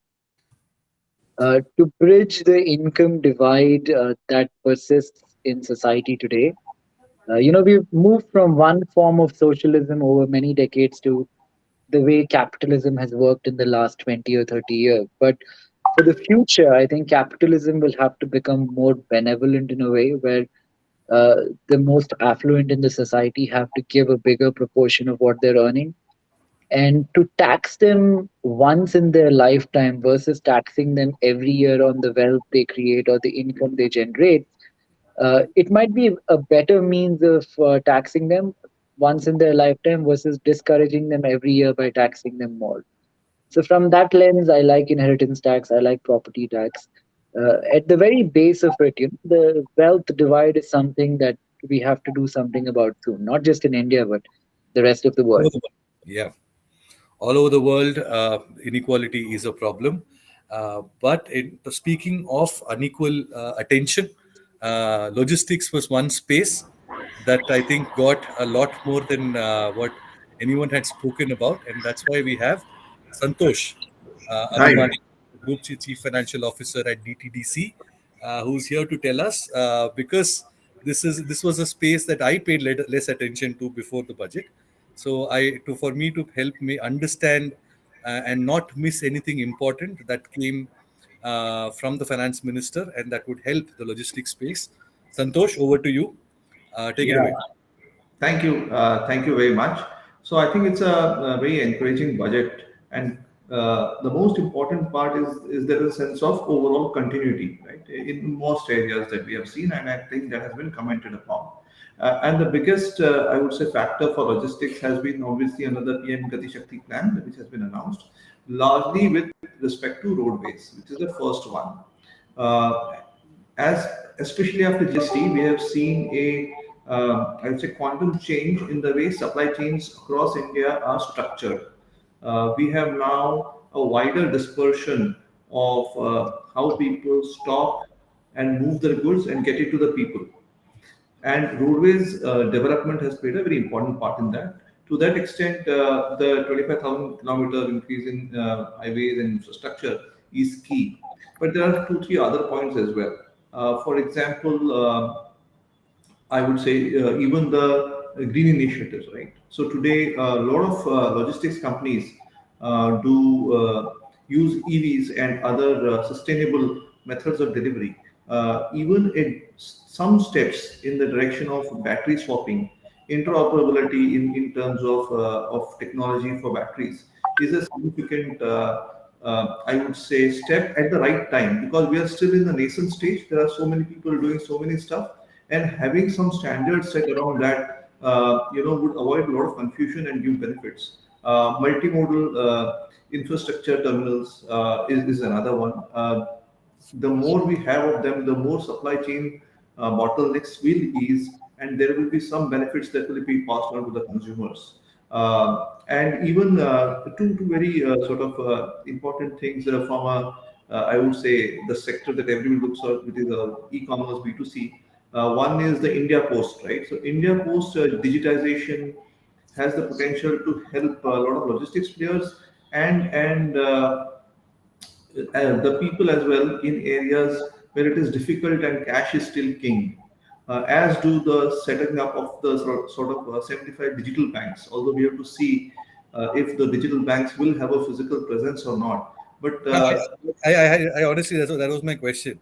If you're talking, because she said 75 digital banks in 75 districts set up, yeah. the idea of digital banks is they don't exist in physical terms, right? I mean, that. So typically in India, we have always had my only interjection to that would be when we start off on all digital journeys, there is always some sort of human interface which goes over a period of time, and it may not be a full-fledged bank. There may be one person, two-person terminal sort of thing that may help as an interim step before people go fully digital. In which case, if that is the way ahead, then it would be a fantastic initiative We to had which. banking correspondents for those. We've experimented Yes, a bunch of things yes, that yes. could have been the transition. We will come to that. We also have Yeah. Preeti Kurana joining us from Clear Tax. Preeti, thank you so much for taking time out. Nikhil, I will come back to you with a question on logistics in just a minute. But Preeti, because post budget, the only question that matters is what happened to personal tax. Am I losing money? Am I gaining more money? I think there have been some interesting sort of provisions that caught my attention. One is that they allowed, people above the age of 75, and they've said that they don't need to file tax returns as long as they are earning only pension and interest. I think that was an interesting. They've also extended the additional deduction for home loans, which was 1.5 lakhs more than the usual. That has been extended by another year. Is there anything that I am missing and that you would like to highlight? Yeah, so when you talk about the provision which is available to taxpayers who are more than 75 years, that came in the last budget actually. So Okay. I think this year has been quite a miss, especially for salaried taxpayers. I think there was nothing much that they could look forward to in this budget. No tax reliefs, but also no additional taxes. But a couple of things stand out. I think first is taxation on cryptocurrencies. Virtual digital assets is what the government is calling them. And there are very clear provisions in the Act which now say that if you have any income from selling cryptocurrencies, then you have to pay a flat 30% tax rate on those. And also, there are going to be TDS provisions, which means that if you're receiving money, and it could be when you're receiving money, and it could also be when you're doing a barter, like if you're exchanging in kind. In both these situations, TDS rules will start to apply. So you have to pay 1% TDS, although the exact precise details of on what value it has to be calculated, and whether the exchange is going to facilitate it, because usually the exchanges release consideration. There is money which is lying in the wallets of those who are transacting. So the mechanics of these will, I guess, will play out in some time. And the tax provisions will come into effect from 1st April 2022, while the TDS provisions will come into effect from 1st July. So there's still more time for TDS to come into effect. So I think that bit really stood out for me. That I finally, think Nikhil also sort of made alluded to that, that shares are taxed at 10%. Why should crypto be taxed at 30%? Is that the only problem? Because we knew there was going to be some well, tax on actually, crypto. yeah, actually, I'm not really surprised with the 30% rate, because if you look at the Income Tax Act, speculative income is taxed heavily. So, if you have gambling income, or if you have, other types of income, which may be illegal or whatever we may call it, it may not be authorized. But if you report such income, then you have to pay the highest rate of tax on it. Yeah. And they've actually come down heavily in the sense saying that no carry forward of losses, and Yes. no expenses to be allowed as a deduction. Yeah. So, I think in that sense, so government is primarily looking at it as a revenue raising measure, not exactly bringing any strict regulation. In fact, there are so many aspects when we talk about crypto transactions. There are airdrops, and there are forks, and there are so many different ways in which taxpayers transact, that all of that sort of does not seem to have been covered Yet, they've done like a blanket tax and they've said TDS. So they want to know who are these people who are, earning crypto income. And then, of course, they need to pay a flat 30%. That's such a boomer thing to do. You know, I'm not saying if it's fair or not, but it's just saying that, well, I don't know how, it's like how when I was young, when I was in college and I was going to work for a call center, uh, my dad just treated me like, what is this? It's not, it's still a job, right? I mean, it's if your college going kid is going to work, if I was probably doing that for a bank, you would be more proud. But, this government is like, no, crypto wala paisa is घर में नहीं. Absolutely.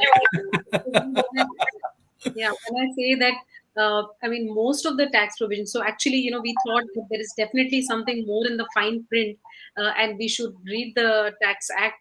And when you actually, sort of go through the entire act, you realize that definitely not higher taxes, definitely not lower taxes, but a lot more measures to, improve compliance, a lot more provisions to for tax evaders. So if you've evaded taxes, even though it was announced as an opportunity for taxpayers to come and revise and update their return, and allowing them a period of 2 years, but the penalties in such a situation are pretty harsh. So, I would see it not really as a window, but like, just as a sort of a nudge to file your taxes even more sort of properly, and, take into account all the other documents that the government has made available, like you have the annual information statement and all of that.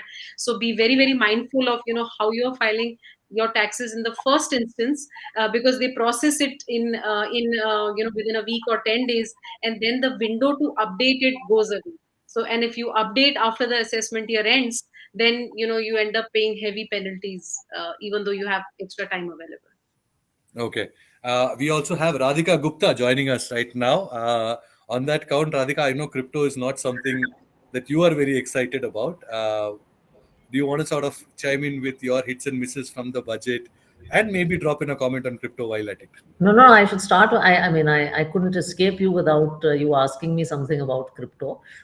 So why don't we address the elephant in the room? So I am not less excited about crypto. Please don't put a sensational statement there. In fact, my argument for crypto, Less excited is less sensational. less excited is less Okay. sensational. Yeah. I have always argued that any asset class should be regulated and have investor protection mechanisms and a clear regulatory framework. I think as far as this budget is concerned, one thing the government has done is to acknowledge the fact that that crypto has become a large asset class and there are a large number of investors sort of involved here. And by putting in place a tax regime, I mean, they're also hinting that a formal regulatory regime, etc., will be put in place, which I actually think is a very good step. And I think it's also being taxed. I heard the previous panelist also talking. I think it's also being taxed fairly as a speculative asset class, in line with things like F&O, which are taxed at 30%. So I think actually the taxation guideline on crypto is a good one. And separately, there's a very positive nod to digital currencies. I mean, I'm actually quite excited about the whole digital rupee and how that plays out for the ecosystem. As far as the Sridham, you were saying something? No, please carry on. I think as far as the budget is concerned, I would say from a capital markets point of view, it's what I would call a BAU budget. You were going, and that's not a bad thing. It's a good thing actually. You are sitting in buoyant capital markets. You're sitting in an economy that is recovering out of the pandemic, and yet times are precarious because of inflation, because of global rates rising. So in some sense, you don't want to do anything that upsets the apple cart. You want to check the right boxes, which we have in terms of capex spending, in terms of focus on infrastructure. I mean, Gati Shakti is a huge push towards infrastructure, which is very good in terms of more incentives for manufacturing. PLI has been a success in some sectors. So I think talk of PLI and solar, more SOPs for manufacturing. I think all of this is good. And then again, on the direct and indirect taxes, the good news is there is no news. So there have not been too many changes. In fact, I think capital markets were expecting that there could be some signs of murmurs around LTCG, etc., etc. And I don't think that's necessarily good. I think what you need from a foreign and domestic investor point of view is a very sensible, stable, and consistent tax regime. So no news is good news there. So I think it's a BAU budget. It's a good budget. It's growth oriented, and every budget doesn't need to be transformative and have big bang announcements. Ultimately now we need to go back to focus on execution. Announcements are good. We now need to focus on executing this well. The execution is will be the difference this time around, is what Radhika Gupta says. But Radhika, I can't let you. I mean, we need to sort of address we still have 15 minutes of trade left in the market, and I think it's now time for you. If you were to trade on this budget, what would you be buying, and what would you advise people to stay away from? Because I don't trade on budgets. I Hmm. think the one thing I've learned in all these 15, 16 years of being in capital markets is that the budget is a single day announcement. And by the way, this was a short budget. Hmm. I don't think you should expect that the entire year's policy is going to be shaped by budgets. In fact, I think that is incrementally becoming less important. There are many times where you can shape policy and shape markets that are not necessarily the budget. I think one thing, and I would not trade on it in today's budget, that has been a trend is the whole revival of the investment side of the economy. That was, highlighted again in the budget, I would say that. So a push to make India, strong in manufacturing, not just services, China plus one. So I think as a house, for instance, we've been generally overweight industrials, generally been overweight electronic goods, etc. So I think a push towards the manufacturing opportunity in India and the investment side of the economy, that I think has just been revalidated by the budget. I think on that note, I should mention some of the customs duty changes Mhm. that will affect some of the stocks in the competing, with the Chinese manufacturers, etc. Here in India, phones and chargers, the exemptions, the import duty exemptions that were available have been withdrawn, and so certain parts of the phones will now have a customs duty of 2.5% as opposed to zero. Solar inverters and lanterns, the customs duty has gone up from 5% to 20%. Mhm. Uh, do we have that kind of manufacturing capacity, Radhika, to meet the kind of demand that China could have? I mean, are we there yet? It's early to say, but if you look at mobile phones and what PLI did to mobile phones, it Hmm. at least also home air conditioners to some extent, it gives you some reason to be optimistic that India can play a game in manufacturing and not just services. So it doesn't have to be just software services where we are the leader. I think you've at least had a couple of case studies, of success in manufacturing. That's what I would leave it at. Nikhil, are you there? Nikhil, I'm not sure whether it's a connection issue. Do you want to chime in on the budget trade and the sectors that look good to you? Yeah, sure. Your video is off. That's why I One wasn't second. sure. There you go. Yeah. Okay. Yeah, I remember. So I remain skeptical. So I've been quite erring on the side of caution for a while now. I don't like the inflation number. We often talk about taxation, but we do not realize that inflation, in a way, is a tax of its own. As purchasing power goes down, let's assume the inflation is at 6-7% now. If somebody is paying 34% tax, I would in fact say you're paying 34 plus 7, you're paying 41% tax. Uh, Historically, whenever people have put so much currency into a market, be it in Japan, be it in the US, be it in the UK, uh, over many, many decades, early 1900s, we saw a really big, long bout of inflation. It does lead to uncontrollable inflation in the medium term. The first 6 to 8 months or the first year or two are okay, but eventually inflation does come and catch up. Once that does happen, the only way to kind of contain inflation is to take interest rates to a point where they're above inflation. So if inflation were to be 10%, we'd need 12% risk-free rate in the country to kind of A, get capital from outside, but B, to kind of control inflation. I think that's a big risk. Uh, I don't think it has played out in the manner that I expected. But even now in the budget, we're assuming that crude price is $70 or $75 a barrel for the next year, whereas we're at 90 now, and it looks like it's going higher.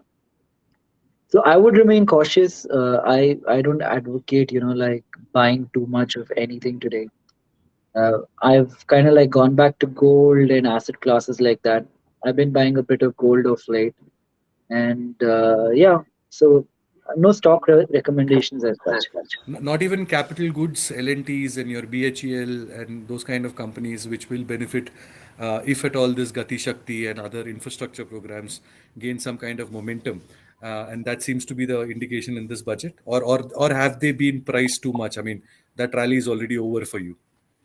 See, everything has rallied so much, right? Like if you were to look at how much the markets have moved up in the last year, it is quite crazy. Sometimes I hope that, like market should never go up 50% because, they go up 50%, they fall 30%. They just hurt retail investors in the process. It's very easy for people to say, go buy this and, when it reaches this target price, then sell it and have the stop loss. Pragmatically, it does not work like that for a retail investor. This much volatility burns out a lot of people. I would Yes. much rather have Yeah, I would much rather have a normal market which is trending, like, it's going up 8-10% a year, and we don't see these big spikes. Uh, Hence, I'm more on the side of caution right now. Radhika, are you feeling cautious too? Or are there risk-free bets right now, despite the rally and the correction thereafter? I mean, equity is never risk free. Equity was never risk free. Equity will never be risk free. Equity compensates you for taking risk. Uh, I hate to use hedged words. I think optimism around equities continues, but you have to realize that there is a little bit of a regime shift happening. That's the language I would use. We are moving to a point where rates are rising. You've seen the bond market reaction today. You've seen a global rise in interest rates. So I think you have to be thoughtful about what you're doing on the equity side. Certainly, a lot of new age businesses, expensive businesses where you're not seeing clear earnings trajectory. You just have to be more thoughtful about. And then, I think you can't take away from the fact that corporate India has delivered over earnings. So whether it's financials to a certain extent, IT, many sectors have delivered on earnings. And I think for us, when we look at equities, I mean, budgets come and go, policy comes and goes. Ultimately, it is the earnings that companies finally deliver that matter to us. And I think that's, if you look at the last 5 years, what markets have ultimately delivered, what stock prices have ultimately delivered is a function of earnings growth. So we go back to those very, very basics. But as I said, we are cognizant that there is a regime shift happening. So in portfolios, you just have to be careful a little bit. So, but are there any top sectors that you are looking at? You would say that over the long term, there is still value left in it, and there is something for retail investors to make money from. Mhm. So I actually think, Sriram, our belief has been that your big sectoral rotation opportunities are actually over your big macro opportunities. Even as a house, I don't think we're taking very significant sectoral bets. We may have a slight bullish position on industrials, and as I said, some of the China plus one themes, electronic manufacturing. But it is really, really going down to stock specific themes. I mean, that's very clearly how we've defined this year. Okay, stock specifics, and are you concentrating on market leaders in each of these spaces? Yeah, and you're trying to figure out people, guys that are market leaders, guys that have pricing power. Remember, this is a inflationary environment as well. And guys that have a little bit of robustness to go through COVID-3 and whatever else that is ahead of us. Because in times like this, when there's a regime shift, it's really your market leaders, people who have pricing power that can kind of get you through the turbulent times. Preeti, I'll just come back to you in a minute about the indirect taxes part. But Radhika, in terms of pricing power, auto is definitely does not have any right now, and it doesn't seem like the budget has given any hope that it will get better. Whatever happens on its own happens over a period of time. Only time will heal India's auto sector. Nothing else will. Yeah, I was hoping that the budget would do a little more in terms of announcements around consumption, especially two-wheelers and some of the parts of that. I think there's a broad acknowledgement that sectors like auto, especially I think the two-wheeler side of auto, have been hit hard. And broadly, I think it's well known it's a K-shaped recovery. So I was hoping consumption that would spur the bottom half of the economy. Well, there's a lot of talk in terms of capex, and that will ultimately push employment and consumption. We're hoping that maybe there's a little more direct spending that kind of works towards this. That would sort of put a no to consumption stocks like FMCG, auto, two wheelers, At least your rurally driven consumption sort of one, your lower end of the consumption basket. and even the market leaders there are not a safe bet anymore, Yeah. I mean, right? it's funny. India is probably selling more Audis than pre-pandemic levels and not selling enough two-wheelers.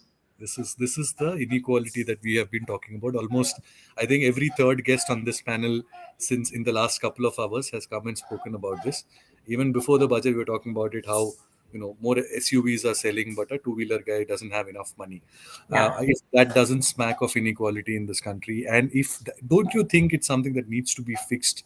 And the budget should have acknowledged it at least.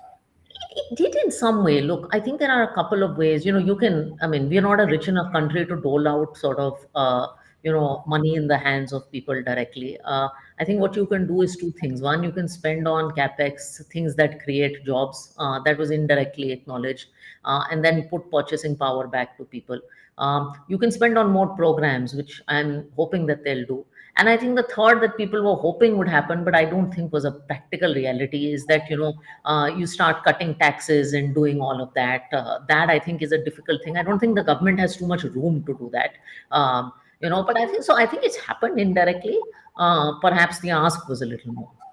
The hope was that, I mean, cutting taxes not in terms of slabs, but the hope was that the standard deduction will go up because people were already spending a lot of money on Wi-Fi, extra Mm. chais, biscuits, Mm. Maggie, everything, whatever else that people consume at home. I'm talking about my routine. I'm sure Huh. people eat better things than Maggie, but those kind of changes. Then the so much of the pain is about handling the expenses for your family, right? I mean, it's not for a single earner in a family. It's Yeah. not easy to pay for 10 vaccinations, Yeah.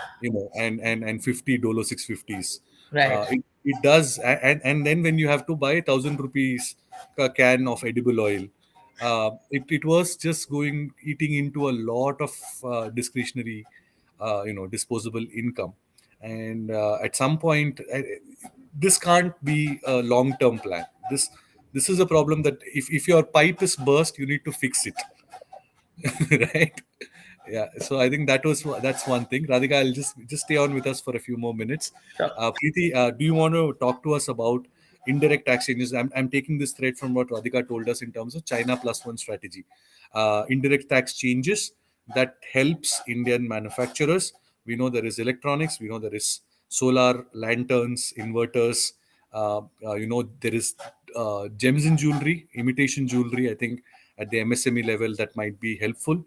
Is there anything more that I'm missing? Yeah, I think Radhika is better equipped to talk about the the impact of policy changes in terms of on the manufacturing sector. But what I'd like to bring about on GST especially is a couple of changes that have come about very recently, and I'll Hmm. try to simplify it. Firstly, the government has said that when you're claiming ITC now, as we understand by design, when you're claiming input tax credit under GST, you have to make sure that your vendor is filing or your supplier is filing their tax returns and making tax payments and uploading their returns, so that is mandatory. Earlier the government allowed you a margin, a provisional ITC of say 20%, which was brought down to 5%. So which meant that say when you're filing your own return and you see your vendors have not complied, you had a window of 5%. And a lot of CFOs actually took comfort from the fact that look, my vendors are non compliant, but I have a 5% window where I can claim additional ITC even though my vendor has not complied. But effective 1st January 2022, what the government has said is that when you're filing your own tax returns and claiming ITC, every single rupee that ITC should match with your vendor's tax return, which means that unless your vendor files his tax return and pays his GST dues, you cannot claim ITC. This has really come down heavily on a lot of large businesses, especially who deal with a large number of say lakhs of vendors. For them, it has become like an ongoing compliance to keep track of how their vendors are doing. Do they understand the provisions? And when you sort of dig deeper into these kind of enterprises, you realize that they have had to put like a very strong mechanism to understand on an ongoing basis how compliant their vendors are. So in the sense of compliance, I think government is becoming more strict. We are seeing that in direct taxes, and we are also seeing it in indirect taxes. And in the sense that when you are paying, and the government has benefited. You see how GST collections have gone up, and the finance minister remarked that January has been the year in which the highest ever GST collections have taken place. I think they've never crossed 1.2 lakh crore, and January was the only month that this happened. And therefore, it's pretty clear, that in terms of compliance, there is a lot more strictness. Now, there has to be multi-way reconciliations that you need to do when you're doing your own compliance. And now you're so dependent on the vendor becoming compliant that organizations are spending money just to make sure that their vendors understand the business, they understand compliance. So in the sense, the government is driving measures to make the entire ecosystem understand how to do their GST taxes, and that's a great move. Yeah, no doubt.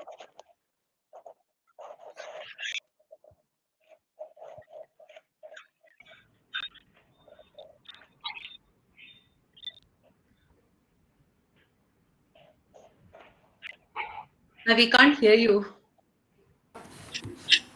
There, Radhika, you can't leave now. Ajit is here and he's holding you back. So let's stay for some more time. Ajit, welcome to Business Insider. Thank you so much for taking time out. And, let's talk crypto in just a minute.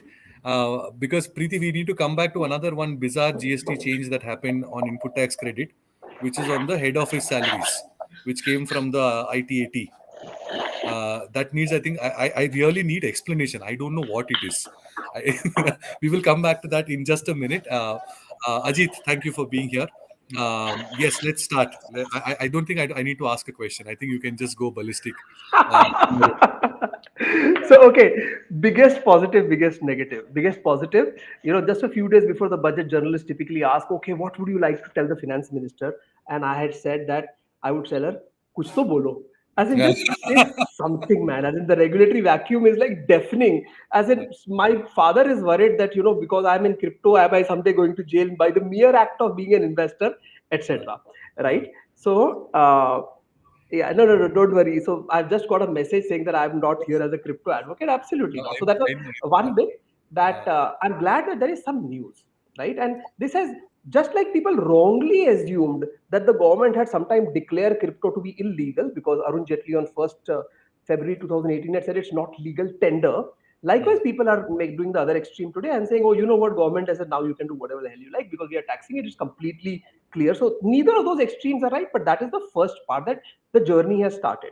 The biggest negative, which I can justify from the point of view of the government, but the biggest negative is that 41C has been amended to change the word sale to transfer, which basically said that if you transfer crypto, right, 100 rupees from HDFC Bank to 100 rupees to ICICI Bank, that's the equivalent of crypto, right?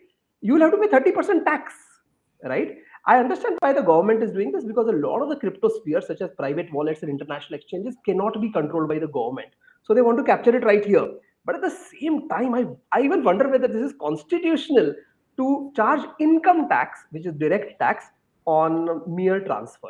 There are other nuances such as the 1% TDS and how it will be computed, as well as the reference to CBDC, etc. So very interesting, given that the other provisions of the budget, and I hope I'm not offending anybody else on this session, were not as dramatic as people were hoping it would be, or being election time could be.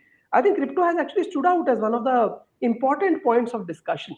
By the way, crypto is my word. Virtual digital assets is the finance minister's word. Yes, Radhika is in a rush to leave. Radhika, do you want to respond to that, or do you want to take, because you have already spoken about this, but I will let Ajit have his response. No, no, no. As long as you guys don't run a crypto sahi hai campaign, I'm all good, Ajit. And as I said, I've We already spoke said it. about this last time, right? What is a crypto FD? Yeah, yeah. No, As so long as long as consumers are coming into an asset class with investor protection for the right reasons, with the right risk disclaimers, I'm all good. And I wish digital currencies all the luck. So I that have one question, and it might be a dumb question, but I'm going to ask it anyway. It's basically if I there is going to be digital rupee, Huh. central bank backed digital currency. If I use that to buy central bank backed digital dollar and then make profit on it later on, am I paying 30% tax or am I paying something else? So Digital? this is, huh? You should ask a tax expert. Yeah. Sorry, say that again. While So there is digital rupee that's going to be born next year. I use that to buy a digital dollar, central bank backed digital dollar, and then I sell it again, turn it back into rupees, and I make a profit. Is that a sale or transfer of a digital asset, or is it Yes, par for the course? it is. So There you go. the finance bill actually talks about when you're doing cash for digital or you're doing asset for asset, like in kind. So in Hmm. both these scenarios, the tax provisions will come into play. So I what am I? would I mean, in simple words, like I said, in Business Insider, no jargon, no drama. Please tell me how much tax am I paying on that transaction? Well, how that has to be calculated will have to be Huh. figured out because they need to fix the date they need to tell us the timelines on which you need to pick up the value of that digital asset. So you pick up the values of both the assets, and I'm guessing, you sort of find out if there is a gain or a loss that has happened, and then you pay tax on it accordingly. That is as in line with the income tax. My whatever slab I fall in, That's right. right? No, it has to be 30%. So It has whatever to be goes, it has 30% to be, now that it's been because mentioned. they're actually using a very wide term, which is a virtual digital asset, and that actually encompasses all of this. They've also gone ahead and defined what that virtual digital asset shall be, and it includes NFTs, it includes any kind of a digital unit, which is capable of being transacted online. So it's a pretty vast definition, and it will cover all of this. Does it include JPEGs? give me a second. Please, Sriram, don't make fun of NFTs by calling them JPEGs. But Preeti, I have a question for you in looking at the defined definition of what is a virtual digital asset, because that has been clarified, which is great, as opposed to leaving it open. In my reading of the definition, what Sriram asked, which is CBDC. Hmm. CBDC is not covered under a virtual digital asset because that is going to be a separate legislation or whatever clarification. Bye bye, Radhika. Talk to you later, maybe on a Twitter space. No, Yeah. no, no. I'll talk to you when I have my NFT. Hmm. Oh, absolutely, absolutely. But yeah, so coming back to you, Preeti, in Awesome, my awesome. Thanks, understanding, Radhika, for being here. Yes. yeah, in my understanding, a CBDC, whether Indian or international, because that was the purpose of Sriram's question, that I take 100 Indian RBI rupees, convert them to 100 rupees worth of Federal Reserve dollar, and then convert it back, and it's still 100 rupees. Has there been one or more incidents of taxation? I think it would have been had the central bank digital currency also been classified as a virtual digital asset in my reading. And despite both of us sharing the same last name, which is like such a great last name, but despite that, I'm not a tax person, so I must tell you that I didn't think that that was covered under this 30% rule. Yeah, well, actually, like you said, the definition that they've offered is pretty vast in my view. It covers, it could potentially cover a lot of various types of digital assets and currencies. But yeah, exchanging one currency for another where the value is not, I mean, in real terms, you're not making a gain. Yeah, I guess in that case, you would not have anything to tax on. So. No, Preeti, actually, if you do not mind. Sorry, Sriram, I'm just totally hijacking your discussion. Totally, go So ahead. 41C has been changed. In fact, it says the word sale will be replaced by transfer. Transfer. So we have an income tax provision which actually is taxing income tax, which means direct tax provision, which is taxing transfer as opposed to gain, which is very interesting for a layman like me.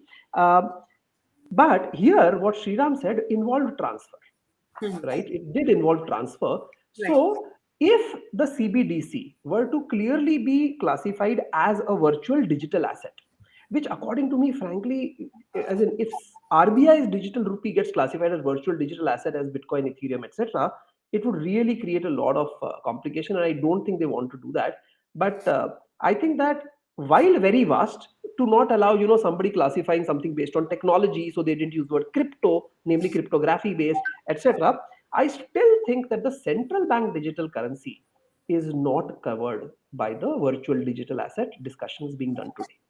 That is, I mean, I would suspect that because it's a currency. I mean, everything else is defined as It is not. legal tender. It is legal tender, right? RBI's digital rupee would be legal tender. It's not been made it yet. And therefore it will not be, I mean, it would be as much as an asset as the cash in your pocket, and it can't be treated like the home you own or the shares you own, just like the rupee won't be, right? I mean, Yeah, in fact, if you look at all agencies, RBI, Finance Ministry, Department of Economic Affairs, which really is part, Finance Ministry's part, um, the one thing that they have all been congruent on since 2018 when I have been making visits there, the one thing that they've all said is that they will not allow what was earlier called cryptocurrency uh, to be used in the payment system, which means to be used like money. But the digital rupee made by RBI is very much going to be used like money, and they're not going to stop it from being used as money. In fact, that is the idea. So, right there, I think that the finance ministers, like, just by the way, you should know that Arun Jaitley on 1st Jan 2018 had used the word distributed ledger assets. Amazing, right? As in, to hear the finance minister say that, we were like having goosebumps. After that, it has been called cryptocurrency, crypto assets, etc. So I'm very happy that we have now come to a term which nobody will disagree with and is in consonance with all such legislation. So a lot of crypto legislation around the world is actually using existing regulation and reading it to mean crypto also. All the big nations have done that, but the smaller countries, the Bermuda, the Malta, the Estonia, etc., have used crypto specific regulation, and their virtual financial asset, virtual digital asset, these are the most common terms. I So also I'm wanted glad to, that we are. I wanted to come to you on this, Ajit. I was wondering, like, they've spoken about the TDS provisions, and they've said that if you are a person who's transferring consideration, or you're sort of enabling that kind of transfer to take place, then you are subject to TDS rules. So yeah, we were discussing, and we realized these are actually the exchanges will have to facilitate this kind of a TDS event. They'll have to ensure that kind of a transaction. Any views that you'd like to share on that? Yes, so given all these multicolored hair that I have, I've seen a bunch of budgets. So as soon as I heard that, I saw it as a P. Chidambaram moment when he introduced the cash withdrawal tax. You remember that? As in, it was a very small 0.1%, just to put a trace that now I know you withdrew tax. So It's I all. think this TD, yeah. So I think that this TDS that they have put, which actually, and so one of the CAs called me earlier today and said, you know what, we are charged TDS at 10% and 20%. How come the government is so favorable towards you and is charging only 1%? I said, you know what, you pay TDS on your gains. Here, since the cost of acquisition will not even be known, while it is not clarified, I think the 1% will be on the full proceeds, Absolutely. right? It's on So, the transfer made. So whatever is the correct, transfer correct. made, it's on that. So I think that what is happening is that because and that would be applicable even if you are making a loss. Oh yeah, yes, yeah. It's on the consideration rate. Yeah. No, so the just for beauty clarity is, for what everyone. I'm saying is that the TDS deducting, let's say, exchange does not know whether you have made a loss. So they don't Yeah. know. So they have no choice to do it only on the profit. So And crypto is taxable even if you make a loss. It's not just a capital gains tax. so I So must, I must, no, no, I must point out, Sriram, that's not necessarily correct. yeah. TDSable, yes, but at the end of the year, you can okay. definitely set off your profits and loss, crypto profits and loss. The Gotcha. loss set off from other provisions or Okay, not okay, carrying okay. forward is a problem. But Hmm. while they will take TDS, and suppose there was no tax, I'll go and claim my TDS back. I Because will not be able to I carry forward my understood that loss. no set off as for anything, right? I mean, okay. So Now the, actually, many TV channels said that. Sorry, Preeti, I'm interrupting you, but I'll just throw my uneducated guess because I'm not a CA, not a tax professional. Many TV channels actually said it that you won't be able to set off your loss. But hmm. actually, when I read the finance bill, my understanding is you cannot set off your non-crypto loss into this or the other way around. But within crypto, you will be able to set it off. That's a relief, I guess, after a 30% tax. Unless you make a loss on 31st March and the Yeah. profit is on 1st April because you're not allowed to carry it forward. Oh, that's a interesting trivia. So And I don't get that. As in, I can really justify from the government's point of view all their actions.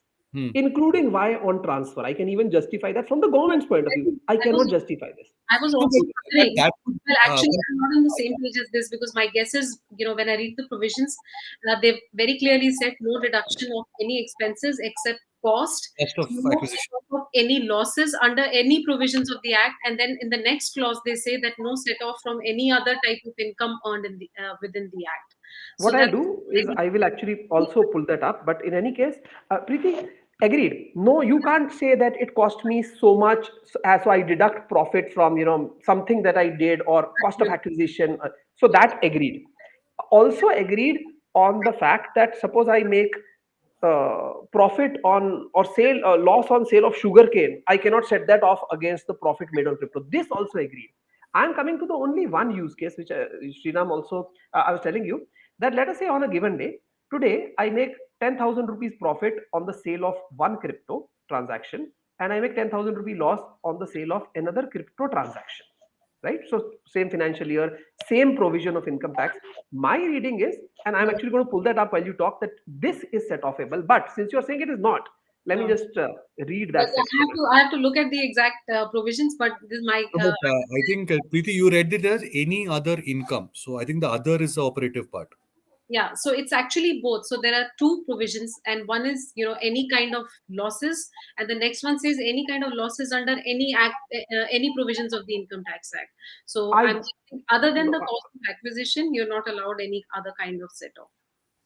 I will Also, actually interestingly, while they've brought in the direct tax provisions on cryptos, what about GST? I mean, there was talk about the exchanges having to pay GST on all of these transactions happening, but there's absolutely no talk of that. So I was wondering what happened to the indirect tax provisions on cryptocurrencies, because there's also a fact that so when you look at GST and if you're reporting your crypto as a business income, then you need to pay GST if you cross the threshold for the GST limits, which is around 20 lakhs. So if you cross that threshold, then as an individual, GST doesn't seem to be applicable. But what about the exchanges? When they sort of charge you any fees or they do these transactions, what about the GST implications for those? I think that has just not been like included yet. I used to be the CEO of one of those exchanges pre-introduction of GST and post-introduction of GST. So service tax time. I must tell you that all exchanges in India were paying service tax and now are paying GST. The recent raid or whatever happened, and we found that some exchanges had not paid GST.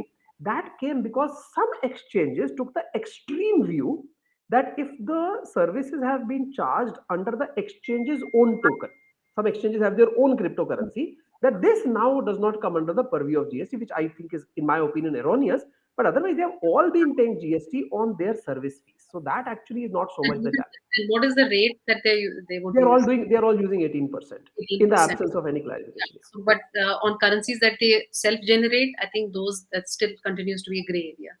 Yeah, I must point out, Preeti, going to our previous thing, because I'm sure that is in front of you also.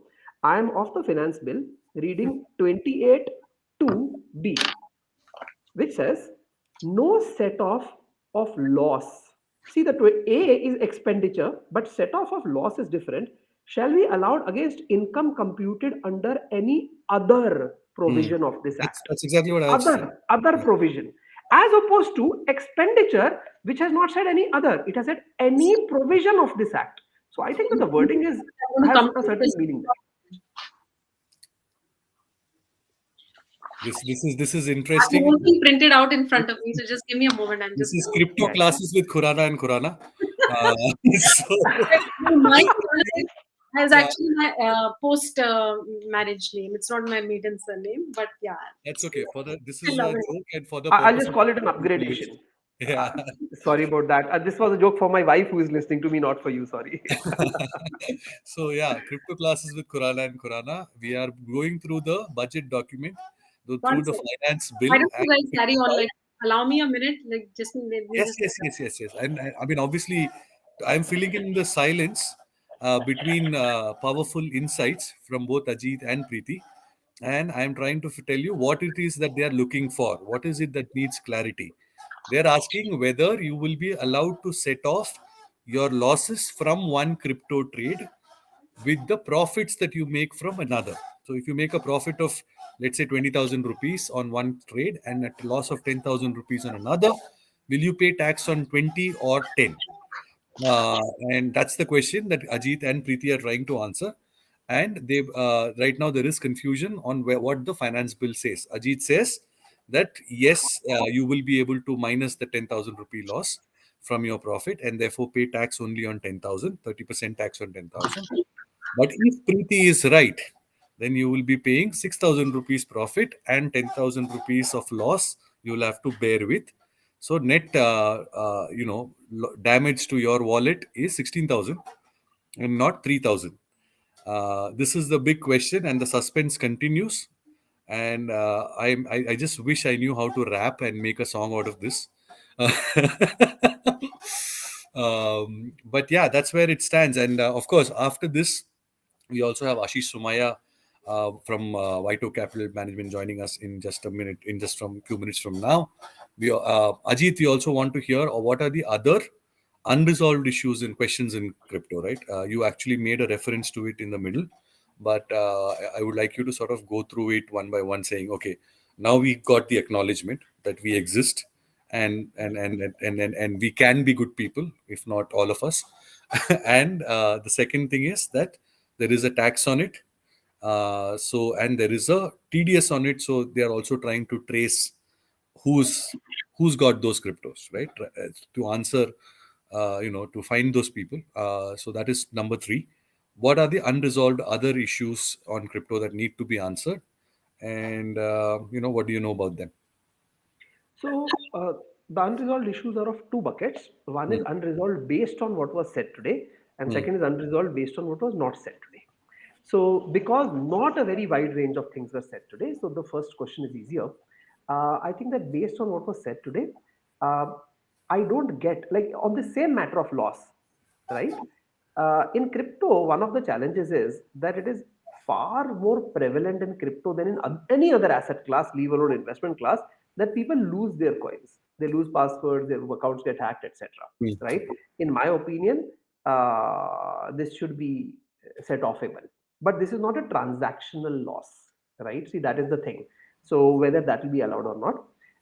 On things that were not said, frankly, just dozens of things remain unresolved. I'm going to throw a few out at you. One is about mining, which is what is the point of incidence of taxation of mining. If you take the view that as soon as you mine a token, you have made that income, then that becomes the point of taxation. If, however, you have not made an income, but you'll make it when you sell it or transact it, that becomes the point of income. Second thing is that while everybody has been universally, uh, you know, saying the same thing, that they will not allow use of crypto as a payment mechanism, right? Which has been RBI's concern. RBI has other concerns also, but this has been RBI's big concern. The impact of crypto on the sovereign currency, etc. Uh, the fact is that there are people today who, on a variety of platforms, let's say freelancing platforms, gig economy platforms, etc., are getting paid in crypto. And frankly, they don't even have a choice, because that is the currency of that platform. So what happens to that? As in, what have you done? Are you going to jail because you used it in the payment system? Are you going to pay a higher tax? As in, what happens? Because frankly, you can't do much. As in, tell you how far this goes.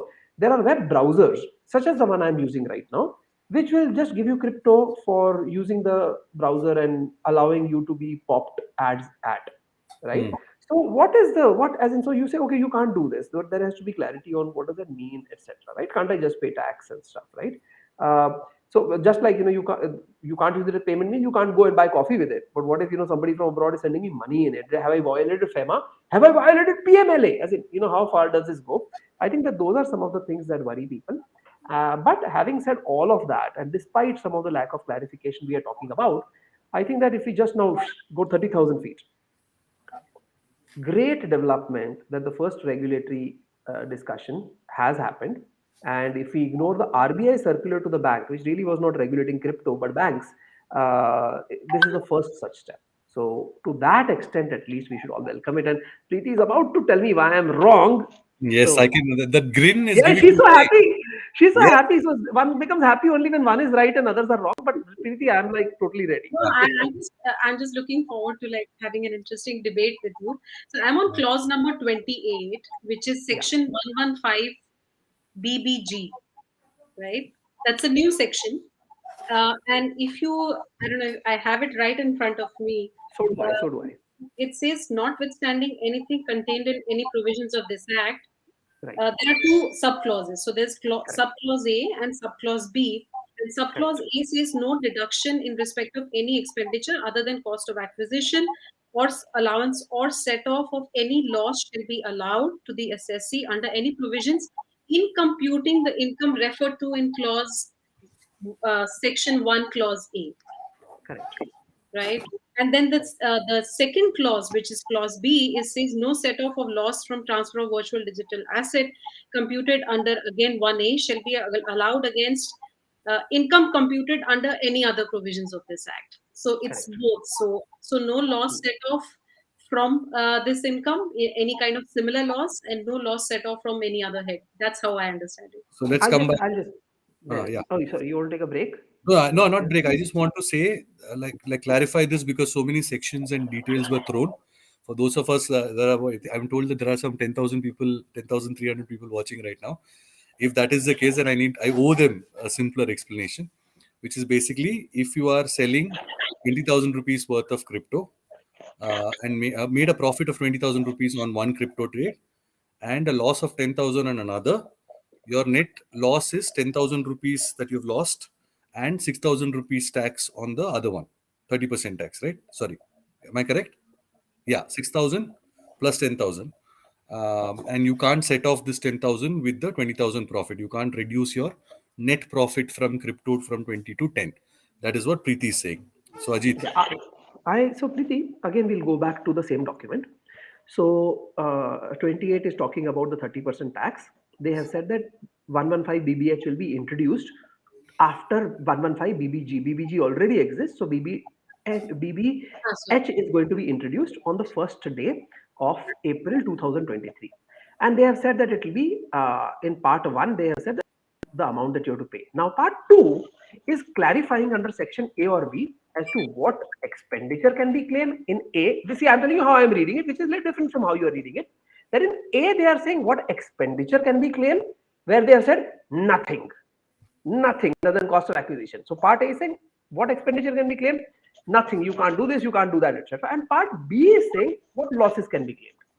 The way I am reading it is that part B and part A are different in a very specific wording, because A says under any provision of this act and B says under any other provision of this act. So what I'm seeing is We are not on the same page on this. I understand. No, I understand because so in my understanding, for loss you can use the same section, but for expenditure, no expenditures allowed. You have to pay it on your entire profit. This is how I am reading it, but really it is that one word that I am using for emphasis, and probably I'm wrong. Okay, so the jury is still out. We don't know. Harman Singh is asking, will this tax be applicable for profit made in FY22? I doubt no, but of course, I will leave it to the experts on the panel to answer. So Ajit? so very simply, what we just read was that the tax of 30%. They have said that it will be inserted with effect from first day of April 2023. Having said that, I must tell you that this is not something I have enough confidence in, because I'm going to have to read the whole thing as to what happens. Because at some point in another reference, I had also seen 2021. Right, so I'm going to have to see and try to resolve between those what I think. But here it says 1st April 2023. From what I know, friends of mine who have made crypto profits have paid their income tax. Actually, the whole act is written in that fashion. It says from 1st April 2023 of the assessment year 22, 23, 24, which is effective 1st April 2022. No, but having said that, Akashina, I'm going back to what you were saying. Everybody is paying tax on crypto profits. Okay, nobody assumed it was not to be paid. But under these computations, as to so for example, people might have been claiming expenditures as they generally do in business situations, right?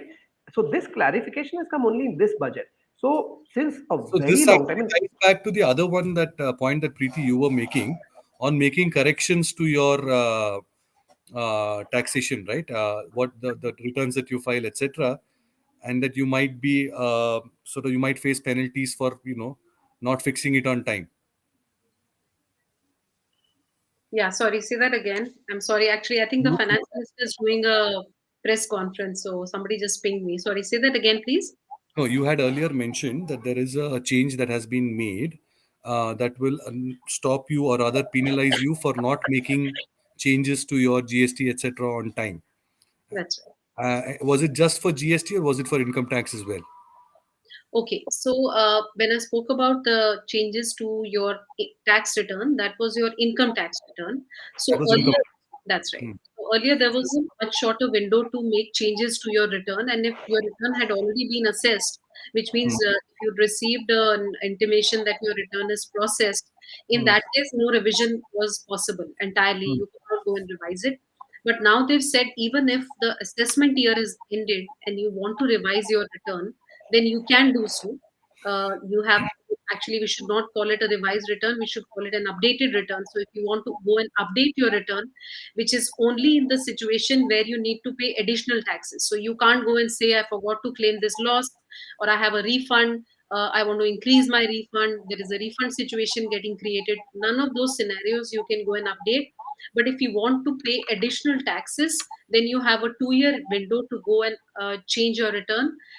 And that also you can only do if there is no search, seizure, all of these things have not been initiated, not happened against you, is when you can voluntarily go and update your return, and then you have to pay extra taxes. So you have to pay additional penalty, which is 25% of the total tax and interest which you are paying. You have to pay 25% additional tax on that. That's when you revise in the first 12 months. If you go and revise in the next 12 months, which is month 13th to month 24th, then you have to pay 50% additional tax on the total tax plus interest. This So, is this is this is the opposite of the amnesty scheme. so yeah, Uh, it's actually very, very much like the amnesty scheme. Uh, uh, and when you want to prevent yourself from getting into, seizure of documents, and there is a no, so what I was trying to ask is, will those who made crypto profits this year, will they have to make these corrections to their tax returns next year? Because, like Ajit said, now there is clarity on what you can set off, what is your cost. You might have calculated it wrong. Therefore, No, if you don't want, I don't foresee that situation, because the tax provisions on crypto are only applicable from coming financial year. So, in the next financial year is when you need to do your advance tax and all of your taxes according to the new provisions. And the TDS provisions come into effect from 1st July, and therefore there's still more time for the TDS to take effect. But you're revising your past returns if you haven't paid any tax, and you had crypto gains, well, that's a gray area. That's entirely a gray area. But in the coming year, I think it would make a lot more sense for people to look at advanced taxes if they do crypto transactions. It would be a great idea to do that. okay, okay. On that note, I completely timed out. We are past 4 o'clock. I hope we have covered the length and breadth and uh, the entire gamut of everything that was to be asked about crypto. Ajit, have I missed anything? No, not really. I think Hmm. that always, as in, I think this is always that when anything new is introduced, one part of the audience listens to one sentence and not another and starts, which is happening. And the other part is that even if you listen to both the sentences, the fact is that as we discussed, some things require clarification. But this is globally true, okay? So Hmm. I think that you just can't help it when you do this. I'm glad that the journey has started. I think we have to congratulate India for that, really. As in, we have started in that direction. We will reach the destination. We have acknowledged crypto, the government has acknowledged crypto, but in the most boomer way possible. Uh, and of course, there are, interesting situations. I think, like Ajit earlier said, that there is more clarity required for you to sort of, if you are a crypto enthusiast, to feel, safe and thriving, and sort of do things as consciously as possible as an investor in any other asset class. So wait for it. Watch Business Insider, because our reporters are out there trying to give you the simplest possible explanation of an emerging asset class and emerging area of investment. Thank you, Ajit. Thank you, Preeti, for being with us, and for such an engaging and amazing, like, with fun-filled banter. Nothing like that. So let me bring on board Ashish Sumaya now from White Oak Capital Thank you. for the Bye bye. last of our budget conversation. Ashish, you're my grand finale today. Thank you so much for joining us right now. Let me Thanks. start. Thanks for having me. What is it that got you excited about the budget, and what is it that you thought, well, you could have spoken a little more about that? I mean, frankly, don't mean to be spoiled sport, but there's nothing to get overtly excited about from that perspective. I think it's a pretty workman-like kind of effort. We do get asked pretty often that just as a result of the budget announcements, what do you feel like investing in, or which stock, or which sector, or what will do well. And I must confess that while the budget has a lot of mid to long term orientation in it, like prioritizing capex, prioritizing infrastructure, prioritizing this whole logistics, unified logistics approach. uh, so a lot of those things are highly appreciable. But if one were to think that, okay, what does it really change immediately, I don't think it changes much immediately. So it's more medium term to long term. It's more execution which one needs to There really is work. room for misunderstanding here, and I want you to clarify. When you say it changes nothing in the immediate moment, does that mean that the market trend will remain down, or are you saying that the immediate is that what you're saying? Let me put it. Yeah. Yeah, no, I'll clarify that. Yes, I understand what you're asking. Well, see, the market is in a buoyant phase, but for a different set of reasons. Does the budget immediately do something to add to the buoyancy of the markets? Probably no. But what does the budget have in it for the market? Let's look at it that way. So, for example, prioritizing growth and not like really pressing the brakes as far as, okay, we are turning towards deficit now, and let's somehow get back to a consolidation path. Uh, that's not the approach. The approach is that we are still vying for growth. Clearly, I'll give you an example where I'm coming from. In 2019, we barely had 4% GDP growth, which was now actually revised down to 3.7. And at that time, we had 3.6% deficit, and everybody thought that no, the actual number was much more. So with barely, 3-4% anemic kind of growth, we were prioritizing deficit, and we all understand that when your GDP growth is 3-4%, if you really try to curb the deficit, not sure about deficit, but growth would definitely suffer, and then with lag effect, deficit would actually spring back. That is what was the situation in 2019. Look where we are today. Today we are actually bold enough, and I think to an extent the global macro also permits that. But today we are bold enough to say that the priority is growth. We will spend, will engender growth, and then eventually the deficit will take care of itself. And we'll come back to the glide path, albeit a little later, or maybe in a more calibrated fashion. So that's the positive part of the budget.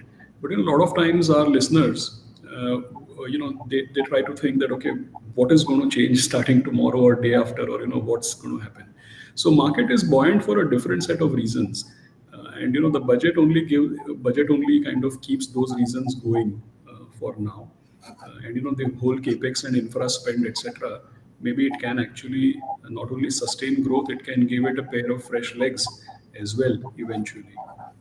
So what are these different? What are the different set of reasons that's propping up the markets for now?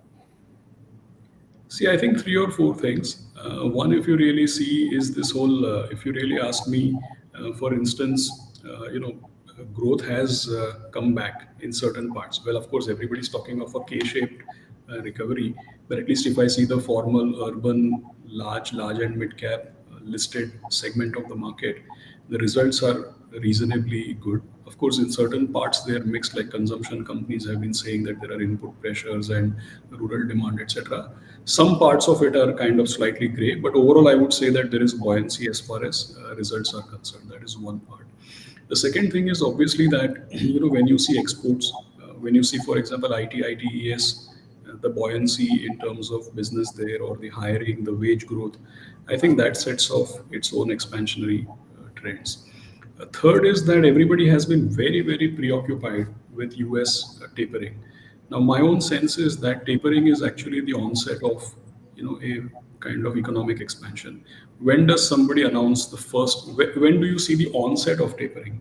You see the onset of tapering when there is buoyancy in the US economy or global economy, and that's where they feel that inflationary expectations will kind of go up, and hence we need to start, calibrating interest rates. It's not like we've lived through tapering for 2 years. We're at the fag end of the cycle. This is the onset of tapering. So my sense is that these are few reasons why there is buoyancy in the equity market otherwise, and maybe maybe at some point in time down the line, this budget can engender a revival of capex. It can actually result in fresh pair of legs for the market, as I said. But starting tomorrow morning, I don't think anything changes immediately. No, because I tell you, so when you say buoyancy, the market has only gone up for 2 days after a sort of a 1 month of Yes. sell-off. Are we call it, isn't it too soon to call it buoyant? Okay, so when I'm saying market has been buoyant, I have been describing more like the last 1.5 year Years, okay. the whole So phase itself. because that mood has peaked, and then we have gone into this profit booking and then fear, anxiety zone, and now we have because of some global cues, we have seen a couple of days of up move. The question was that whether the downtrend of the last 1 month to or even since Diwali, let's call it post Yes, Diwali, yes, since October, yes. yes, is it going to sort of continue, or is that going to change? Yes, so I was actually narrating this whole my interpretation of tapering exactly in that context. Okay.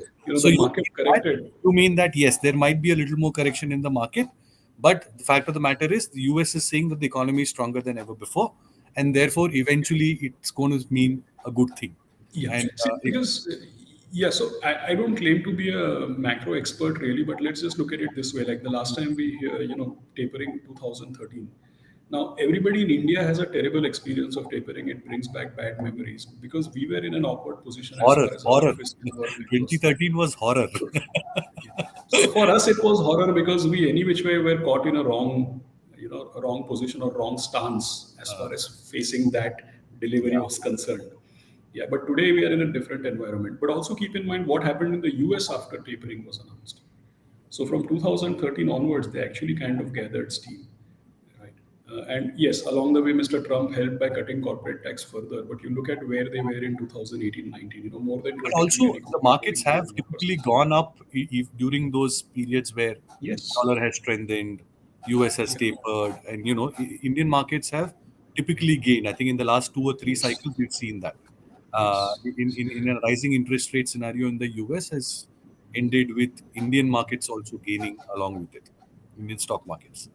But what Yes. was this little gash? How do you explain today's gash in the market midday, right after the speech? The bond yields were at play. What was there a fear factor that I missed? Maybe. No, I think, 2, 3 things. I think somewhere, if you see the budget, for example, for the longest point in time, see, uh, it's like, a lot of times these things, people try to get a sense of what's in it. They're hearing a speech all through and through. They're hearing various interpretations. And then, when you hear the entire 1 hour go through and it's all about infrastructure and capex, it's the shortest, like 3, 4 minutes on direct tax, nothing on capital markets, and, it's over. So obviously people will start thinking that, okay, is there some finer detail between the lines? And then, like you rightly pointed out, are the numbers credible? Then, for example, there was this thing that is LIC disinvestment really postponed. Why is it that the numbers have been crunched? Then you see BPCL, HPCL really Ashish, my question tanking. was immediately when I saw that 78,000 crores, because I clearly heard her saying that LIC disinvestment will happen before March. Yes. My question was, Yes. if it is 70,000 crores, either you are selling 5% or you are selling Yeah. 10% too cheap. Yeah, exactly. Yeah. So all these things, all these doubts would come up. But just now I think there was a press conference where Mr. Tuhin Khan Pandey, I think he's from DPAM. I think he said that don't read too much into it. Eventually, the valuation is not yet arrived at, and how it gets listed and how much money and what value and all those kinds of things. So he gave a kind of broad idea that don't stick to the exact number LIC is going through, but don't read too much into the numbers. We might even overachieve, and we are on the right track, etc. Go So, achieve this year's target, 1.75 lakh crore. so yeah, no. So LIC will go through is what he mentioned, And he also said that, look at both the numbers this year and next year, look at the numbers together for some reason. That, eventually we will ensure that we get there. Okay. I think that And that's a also good the sign. fact that, when disinvestment happens and when the cash flow actually comes are two different things. So they're recognizing on cash flow. Okay. So because okay, maybe that could Like, explain for why it's example, so. Neelachal is done, but they've not received cash flow. And LIC might be sold, but as in the IPO may kick off before March, but eventually the money might come in only. Between the listing and, yeah. Yeah. So I think that is interesting. So okay, so some of the sort of common themes from last year, like you said, a continuation, which is also a good thing in a country like India, was the whole China plus one focus, trying to woo manufacturers or at least replace the Chinese manufacturing with some of our own in areas like gems and jewelry, imitation jewelry, electronic parts, solar inverters, lanterns, a bunch of these things. How so? If as a retail investor or as somebody who invests in mutual fund, etc., like how do I play this? What do I do? Which are the stocks do I look at? And is there real sort of upside in this continuation? Or all this because it's mostly sentimental, because we don't know whether these Indian manufacturers will be actually be able to replace and meet the demand that was otherwise met by Chinese people. Um, is it just sentimental, or is there a stock price upside to play with? See, we actually never go by top-down or any this kind of macro indications, or any policy direction really. We will always build a bottom-up hypothesis and do a discounted cash flow and make our own hypothesis of how cash flows will actually pan out. And if any of this is happening, then it will definitely show up in management interactions, in management commentary. It will show up in their capex plans. It will show up in how if there is any signs of improved cash flows or realizations, etc. So we'll never go top down on this. And as far as retail investors are concerned, I think that a diversified fund is the best. Say for example, guys like us, we always run multi-cap diversified portfolios where we try to get the highest possible alpha over BSE 500 total return index. So I think if there is any opportunity which is worth capturing from a mid to long term. And it's not even like we are talking 10-year perspective, but definitely we're not talking 6-month perspective. So when I say mid to long term, anything that is going to add to our alpha over the next 1 to 3 years, we would certainly make our best efforts to capture it. So I think any retail investor would do well to have a diversified portfolio and allow the manager to capture these trends. But top-down basis, allocating some or committing some part of your portfolio to this, may not necessarily give you the right results. For last time, I think I spoke to Prashant, I think 6 odd months ago. Financials was more than 33% at that time, if I remember right. And now it's down to 27, 28%. Is that correct? Or am I looking at a dated? Look at BSE 500 index. I'm talking about your portfolio, your investments, White Yes. Oaks. Yeah. No, we are still, that's what I was saying, that vis-a-vis BSE 500 total return index, we are still about couple of percentage points higher than the benchmark. Okay. We are almost equal weight to the benchmark. Of course, the texture of the portfolio might be very different because we may not have any PSU banks. We may be overweight, underweight some of the key banks, and plus we would have significant exposure to capital market ancillaries like exchanges and RTAs and those types. And plus we would also have insurance and asset management. So all in all, we do have BFSI exposure. But you're right in pointing out that if you just look banks for banks, we might be slightly lower. So is there a reason why? Is that because you shed PSU banks or something like that, or? No, we actually don't own any. We actually don't own any of these public sector enterprises. In fact, there is This time even the budget did not invest even words for PSU banks, if I may say so. Yeah, I think so. On the budget, I'd say that I think they've done enough. In the sense that recapitalizing and doing these mergers and consolidating the whole sector, weeding out the weaker ones. So yes, they have shown intent, and I think it's gone through a massive bout of restructuring and re-energizing, so to speak. So I hope they don't have to do much, and I hope we don't hear about it. Were As you we go. disappointed with what the lack of push for real estate? Yeah, I mean, look, considering that it's the biggest, employment generator, and it can have like a huge spin-off on, the other parts. One was hoping that, some uniform, practice or something can be done whereby, some uh, concessions or something to spur, the sector. It would have definitely helped. But maybe they are thinking that if the broader economy, if they focus on the broader economy, maybe then this will be a, Does you it know, feel like a power. continuation of that Piyush Goyal speech, I think, a couple of years ago at that real estate forum? Is that a continuing stance? Do they really want to see prices correct? Is that something that the market should start factoring in now? See, I think there has been massive, look, I think I do remember listening to his entire speech at the time. And yes, there was some tough messaging out there, in terms of where the pricing is. But, look at it this way, he's a representative of the central government. But then you look at state governments, they still did this massive stamp duty, after COVID. For at least 6 months in Maharashtra, for instance, there was massive stamp duty cut. Correct. So I wouldn't read too much into it. Also, these stamp duties are more like a state-related.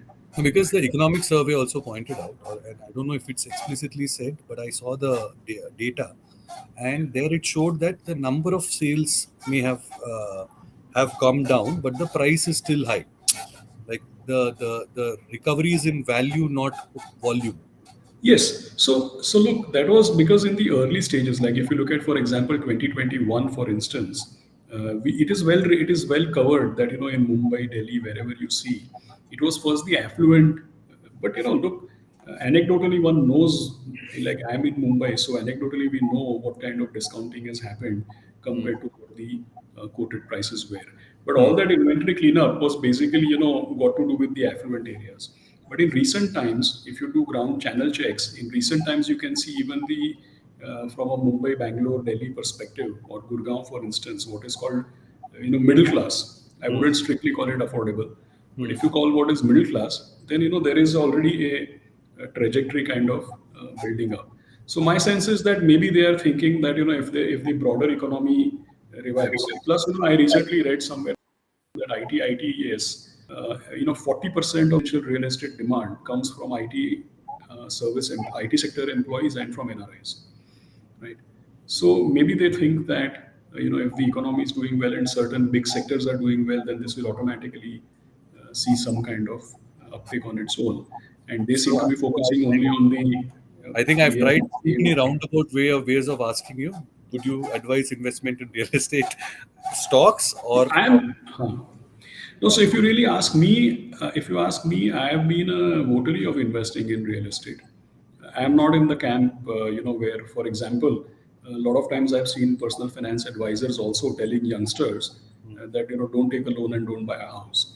I personally don't subscribe to that advice. I'll tell you the reason. The reason is because a residential real estate is the only asset where somebody will willingly chase you down and give you leverage. Look, nobody tells you that if you put 20 bucks, I'll give you 80 bucks and you go and buy a mutual fund or you go and invest in the stock. It's not going to happen.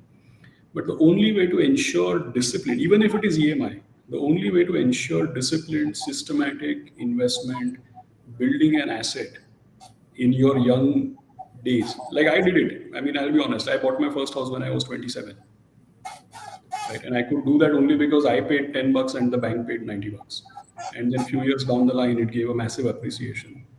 Correct. So I am a big votary of, buying a house purely because it's asset creation, it's disciplined saving, and you get 80%, contribution from the bank.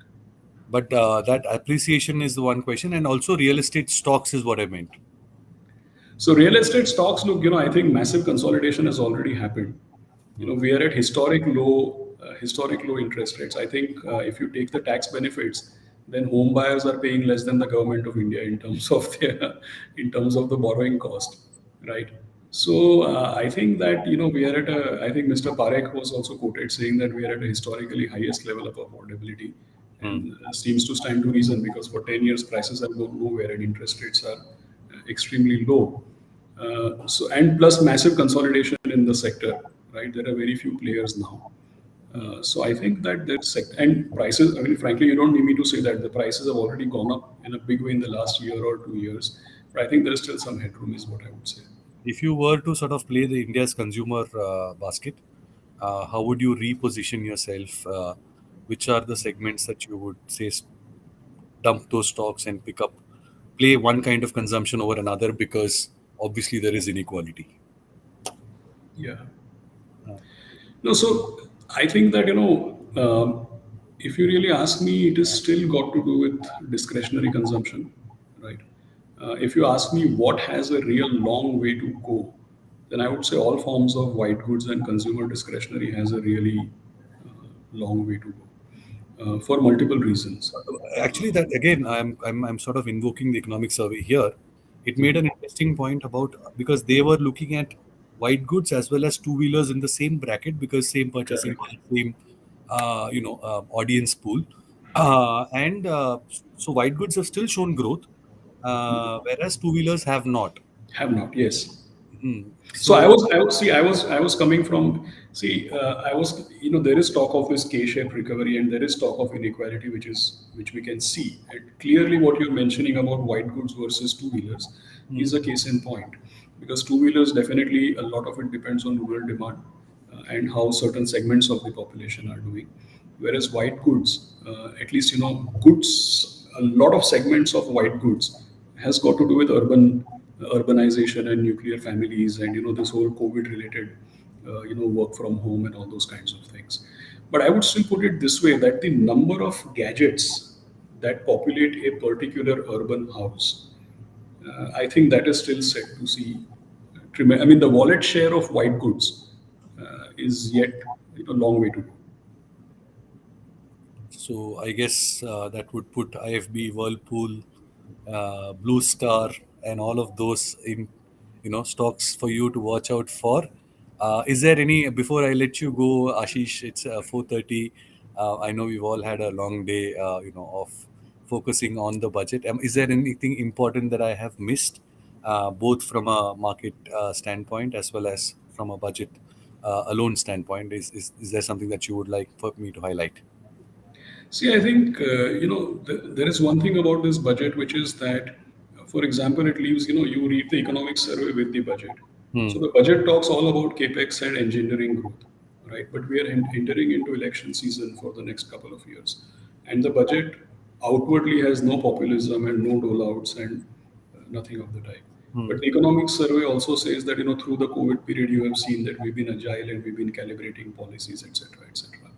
So I would just say that not to take these events for exactly what they are. Like, don't take them just at face value. I think a lot of policy action has clearly moved outside of some of these.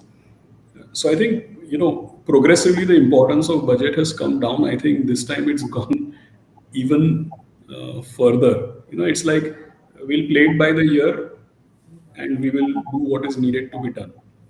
I think they have already invested a lot of their political capital, and they're saying, let it now do its work. We will see. कुछ नहीं तो राम मंदिर तो है ही है next year. So those things will play out as they do. But thank you so much, Ashish. I hope you enjoyed it. I absolutely loved this conversation. Thank you for having me. And I'm sure I have 1,000 other questions, but I'm sure there will be a better forum where I can prod you with better numbers and data and sort of, go into the depths of each question, right? I mean, as opposed to sort of doing just budget hits and misses.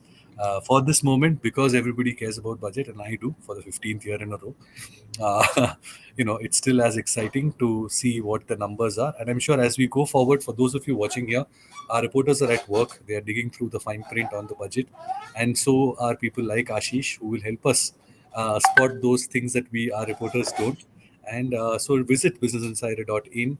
and check out those latest stories and those researched inputs that come in, and we really believe in one thing, that it should either inspire you or it should be a piece of utility for you. So there is no gyan, no jargon. We will keep it as simple as possible. Check out all our graphics, etc., that's there on Instagram. And hope you enjoyed this 4 hour long broadcast since the finance minister's speech. For now, this is Srirama here signing off. Thank you, Srinath. Thank you.